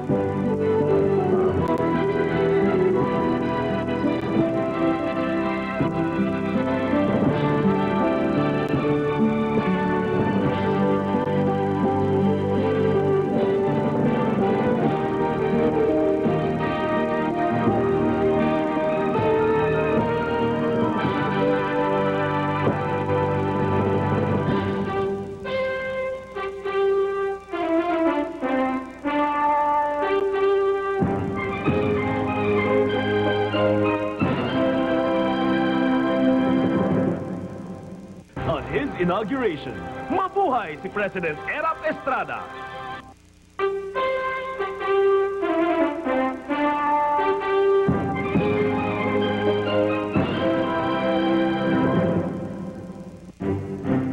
At nagsama-sama na nga ang tatlong malalaking partido ng bansa. Ang Laban ng Demokratikong Pilipino o LDP, ang Nationalist People's Coalition o NPC, at ang partido ni Erap, ang PNP, ang Partido ng Masang Pilipino. At dito na nga nabuo ang laban ng makabayang Masang Pilipino. Ang tatlong partidong nagkaisa para sa tagumpay ng Masang Pilipino. Sa isa namang pagtitipon sa Folk Arts Fair na dinaluhan ng libo-libong katao noong Enero, nagkaisa ang lahat sa pagtinig kay Erap bilang standard bearer ng oposisyon sa pagkapangulo. Samantalang si Senador Edong Angara naman ang napiling tumakbo bilang pangalawang pangulo. It is my honor and pleasure nominating the next President of the Republic, none other, President Joseph Erap Estrada.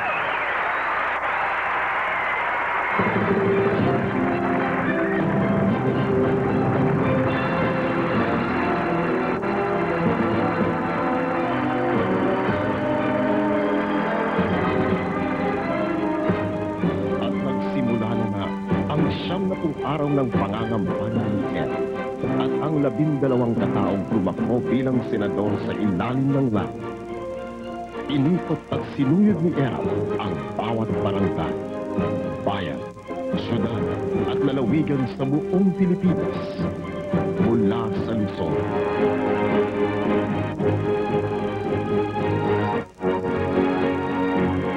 Navarro sa Visayas,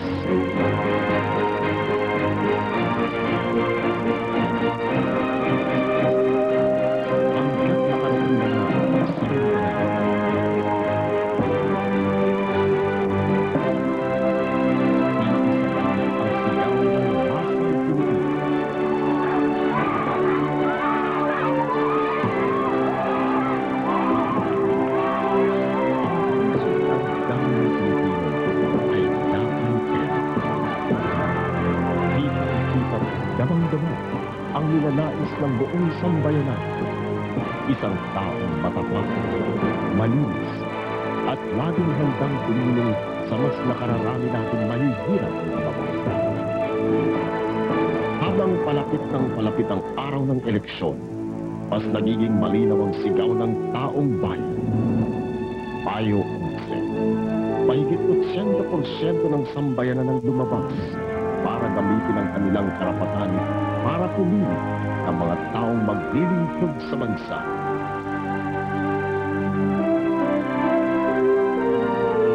At muling pinatunayan ng taong bayan ang pagmamahal nila kay Erap. Malinaw ang hatol ng bayan. Si Erap para sa mahirap, para sa masang Pilipino, kaagapay at kasama ng bawat isa sa atin, katulong sa pagsulong ng bansa tungo sa susunod na siglo.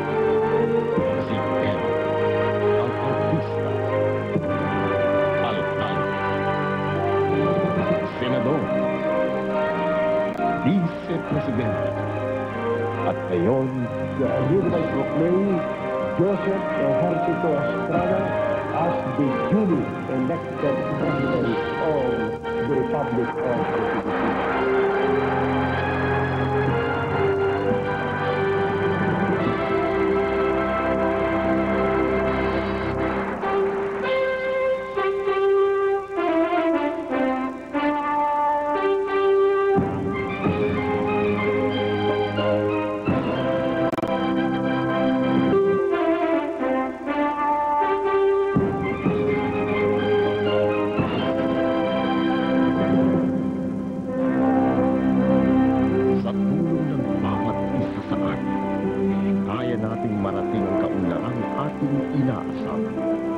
Mapapawi ang kahirapan at kakulangan ng trabaho na bumabalot sa ating lipunan. Wika nga ni Joseph Ejercito Estrada, walang tutulong sa Pilipino kundi kapwa. Ngayon higit sa lahat, ang tamang panahon ng pagkakaisa, pagtutulungan upang sama-sama harapin ang paghamon ng gana ng bagong siglo. Tayo'y magtatagumpay. Bagong naman ang bayan, daing namin pakinggan.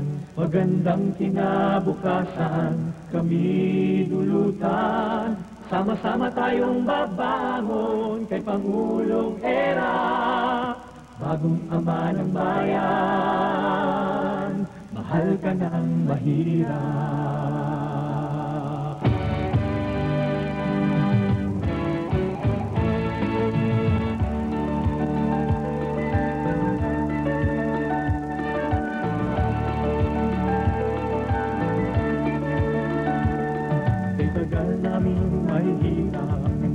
Bagamat nagsisikap, lahat at kaninyo dalay dagdag saklap. Tutong tuloy laging hinaharap, anong hirap? Bagong naman ang bayan, daing namin pakinggan. Magandang kinabukasan, kami dulutan. Sama-sama tayong babangon kay Pangulong Era. Bagong ama ng bayan, mahal ka ng mahirap. Luzon, Visayas at Mindanao, hinihintay liwanag at tanglaw. Ibangon mo kami mga busabos, iangat mo ng lubos. Panahon na kay ganda ng umagang hinaharap. Sisigla ang kabuhayan ng mahihirap. Sama-sama tayong babangon kay Pangulong Era. Bagong ama ng bayan, mahal ka ng mahirap. Mahal naming Era, mahal ka ng mahirap.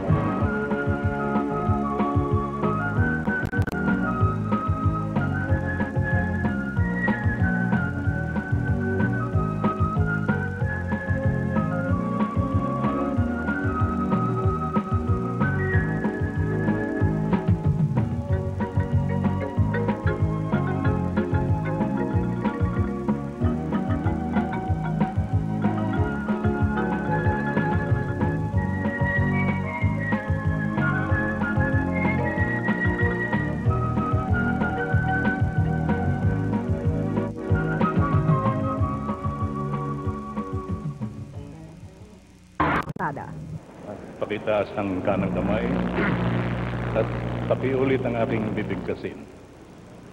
Ako si Joseph Ejercito Estrada. Ako si Joseph Ejercito Estrada. Ay mataimtim na nanunumpa. Ay taimtim na nanunumpa. Natutuparin ko. Natutuparin ko.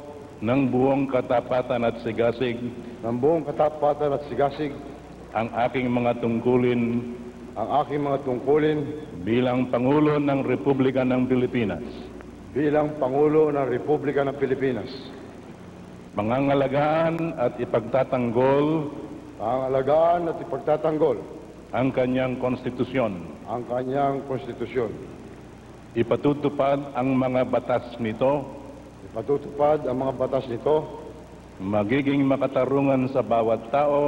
Magiging makatarungan sa bawat tao. At itatalaga ang aking sarili. Sa paglilingkod sa bansa. Kasihan nawa ako ng Diyos. Mga kaibigan, mga kababayan, ang bagong Pangulo ng Pilipinas, ang kanyang kagalang-galangan, Pangulong Joseph Ejercito Estrada. Sa ating pong pagtitipon ngayong hapon, dapat nating pasalamatan ng lubos ang dalawang dating Pangulo, sina Ginang Cory Aquino at si Ginoong Fidel B. Ramos.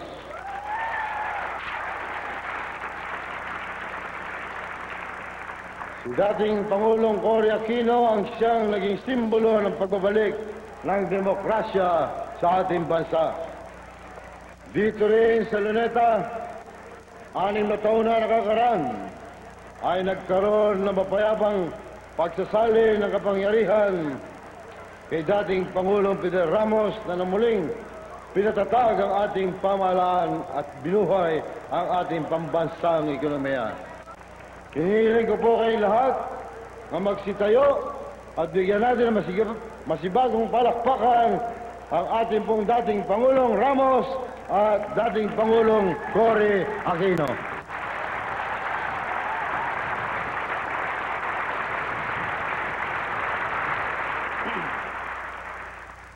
Ngayong dapit hapon ay nagsisimula na ang isang bagong araw, ang araw ng lahi Pilipino, ang araw ng masang Pilipino.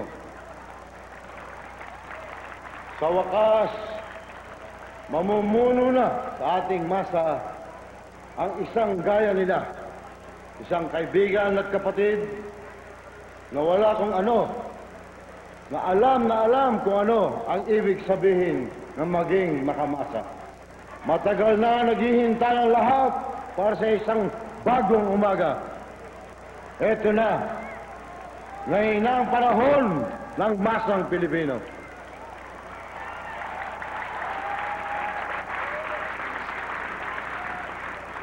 Panahon na upang mapabilis ang pagangat sa kabuhayan ng masang Pilipino. Panahon na upang magkaroon ng lalong malaking bahagi sa yaman ng ating bansa ang masang Pilipino. Panahon na upang sabihin, 100 taong pagkatapos ng Kawit Cavite, 50 taon pagkatapos na kilalanin ang ating kasarilan sa panahon ni Presidente Rojas, 7 taon pagkatapos tayo tumalikod sa foreign bases. Eto na, narito na, araw na natin ngayon. Maluba ang lagay ng ekonomiya. Dapat lamang patuunan ng masusing pansin ang pagsasaayos sa pambansang kabuhayan. May mga nagsasabi, hindi raw madaliin ang mga gawain ito. Unahin daw muna ang ekonomiya at isunod lamang ang pangailangan ng mahirap. Wala akong reklamo dyan. Pero ang aking tanong, meron pa bang ibang paraan upang mayangat ang kabuhayan ng mga mamamayan? Hindi ba pwedeng isabay? Bakit ang masang laging huli at laging nalalamangan kapag ang pinag-uusapan ay kaunlaran ng ekonomiya? Gustuhin natin o dili, ang hamon ng kompetisyon ay kailangan nating tugunan. Ituring natin itong pagkakataon, ngunit kailangan palakasin ang pambansang ekonomiya at paluwakin ang pakinabang ng nakakaraan. Progress must not be measured by the number of golf courses of the rich. Huwag naman sanang mamasamain ng ilan sa ating mga mayayaman ang mensaheng ito. Kaya sa ating mga maliliit at mahihirap, narito ang pangako ni Erap.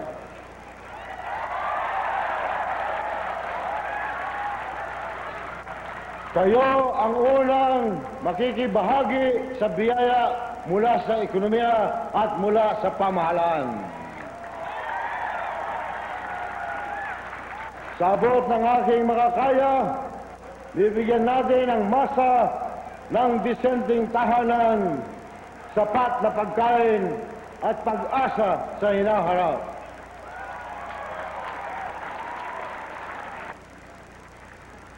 We know that the major crimes in this country are committed by hoodlums in uniforms.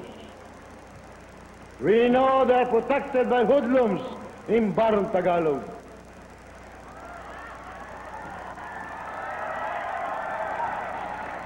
And acquitted by hoodlums in robes. We know that the most damaging crimes against society are not those of petty thieves in rags, but those of economic saboteurs in business suits, the dishonest stockbrokers, the willing-dealing businessmen, influence peddlers, price padders, and other crooks in government. Ipinapangako ko ngayon, gagamitin natin ang buong kapangyarihan ng pamahalaan upang labanan ng krimen, maliit man o malaki. Walang makakalusot, walang itatanggi. Hindi mapapakain ng pamunuan ang lahat ng mga nagugutom sa ating bansa sa kasalukuyan.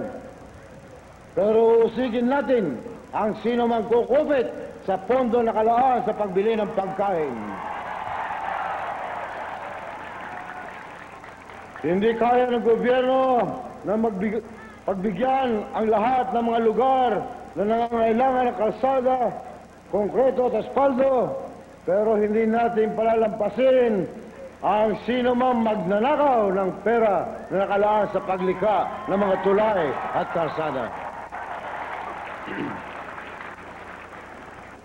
Ngayon pa lamang ang mga kamag-anak ko ay nilalapitan na ng kung sino-sino, kung ano-anong deal at kickback ang pinapangako.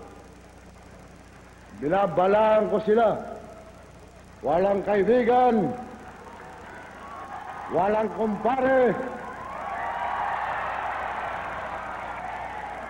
walang kamag-anak o anak na maaaring magsamantala ngayon. At ngayon pa lamang sinasabi ko sa inyo, mag-aaksaya lamang kayo ng panahon.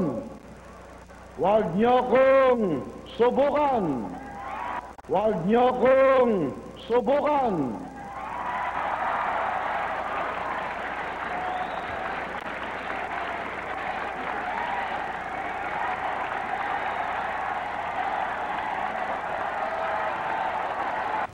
Sa dakong huli, umaasa akong magkakaisa tayong lahat upang matamo natin ang kapangyarihan na nagbuhat sa ating makatuwirang hangarin. Sa ganitong pagkakaisa, maiiwasan natin ang krisis sa ating rehiyon at makakamit natin ang pangarap sa ating sentenyal. Kalayaan! Kalayaan sa isang mapang-aping kahirapan, isang bayang ligtas sa takot at lahat ay pantay-pantay sa pagkakataon. Nasa diwa at puso ng bawat Pilipino ang kalayaan. Sa bansang ito, 100 taon na ang nakakaraan. Nasulyapan sa Asya ang unang liwanag ng kalayaan.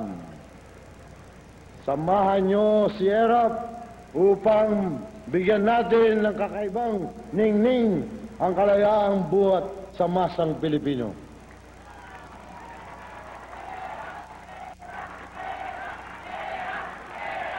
Nitong huling 12 taon, malimit tayong nananawagan sa kapangyarihan, sa sambayanan, sa people power, alang-alang sa demokrasya at sa kaunlaran at sa iba pang bagay.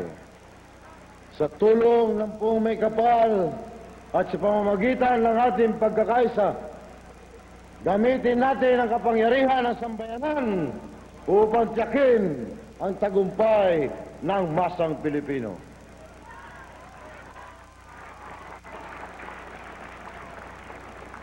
Tandaan po natin, mga minamahal kong mga kababayan, wala pong tutulong sa Pilipino kung hindi ang kapwa Pilipino.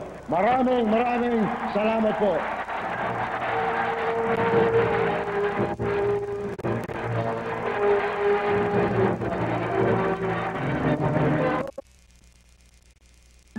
Magsimula ka, batiin ang kay gandang umaga nang may ngiti sa iyong balata.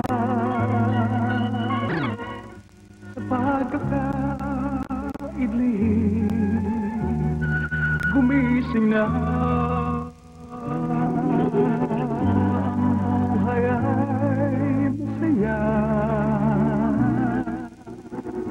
Palagpasin mo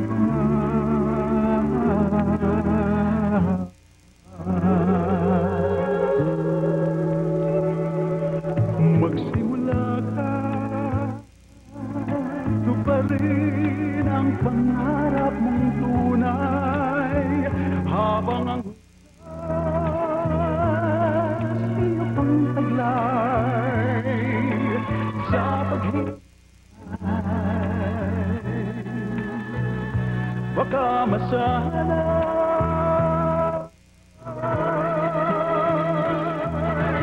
sayang naman ang buhay, walang nang saysay.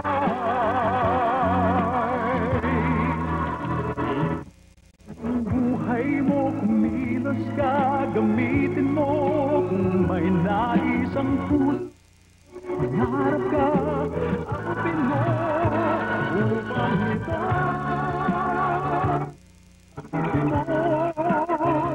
magsikap ka, simulan mo.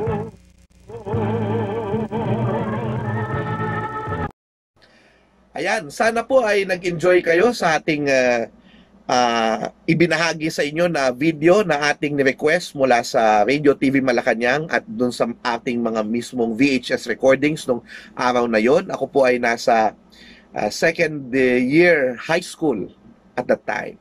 So, thank you so much for joining us at please click subscribe sa ating YouTube channel, Xiao Chua, para sa mas marami pang mga materyales na upang magamit natin sa ating online learning, sa AP, sa Rizal, sa Readings in Philippine History, at kung gusto lang natin ng mga mapapanood tungkol sa kasaysayan. Makasaysayang gabi po. Ako po si Xiao Chua, and that was Xiao Time.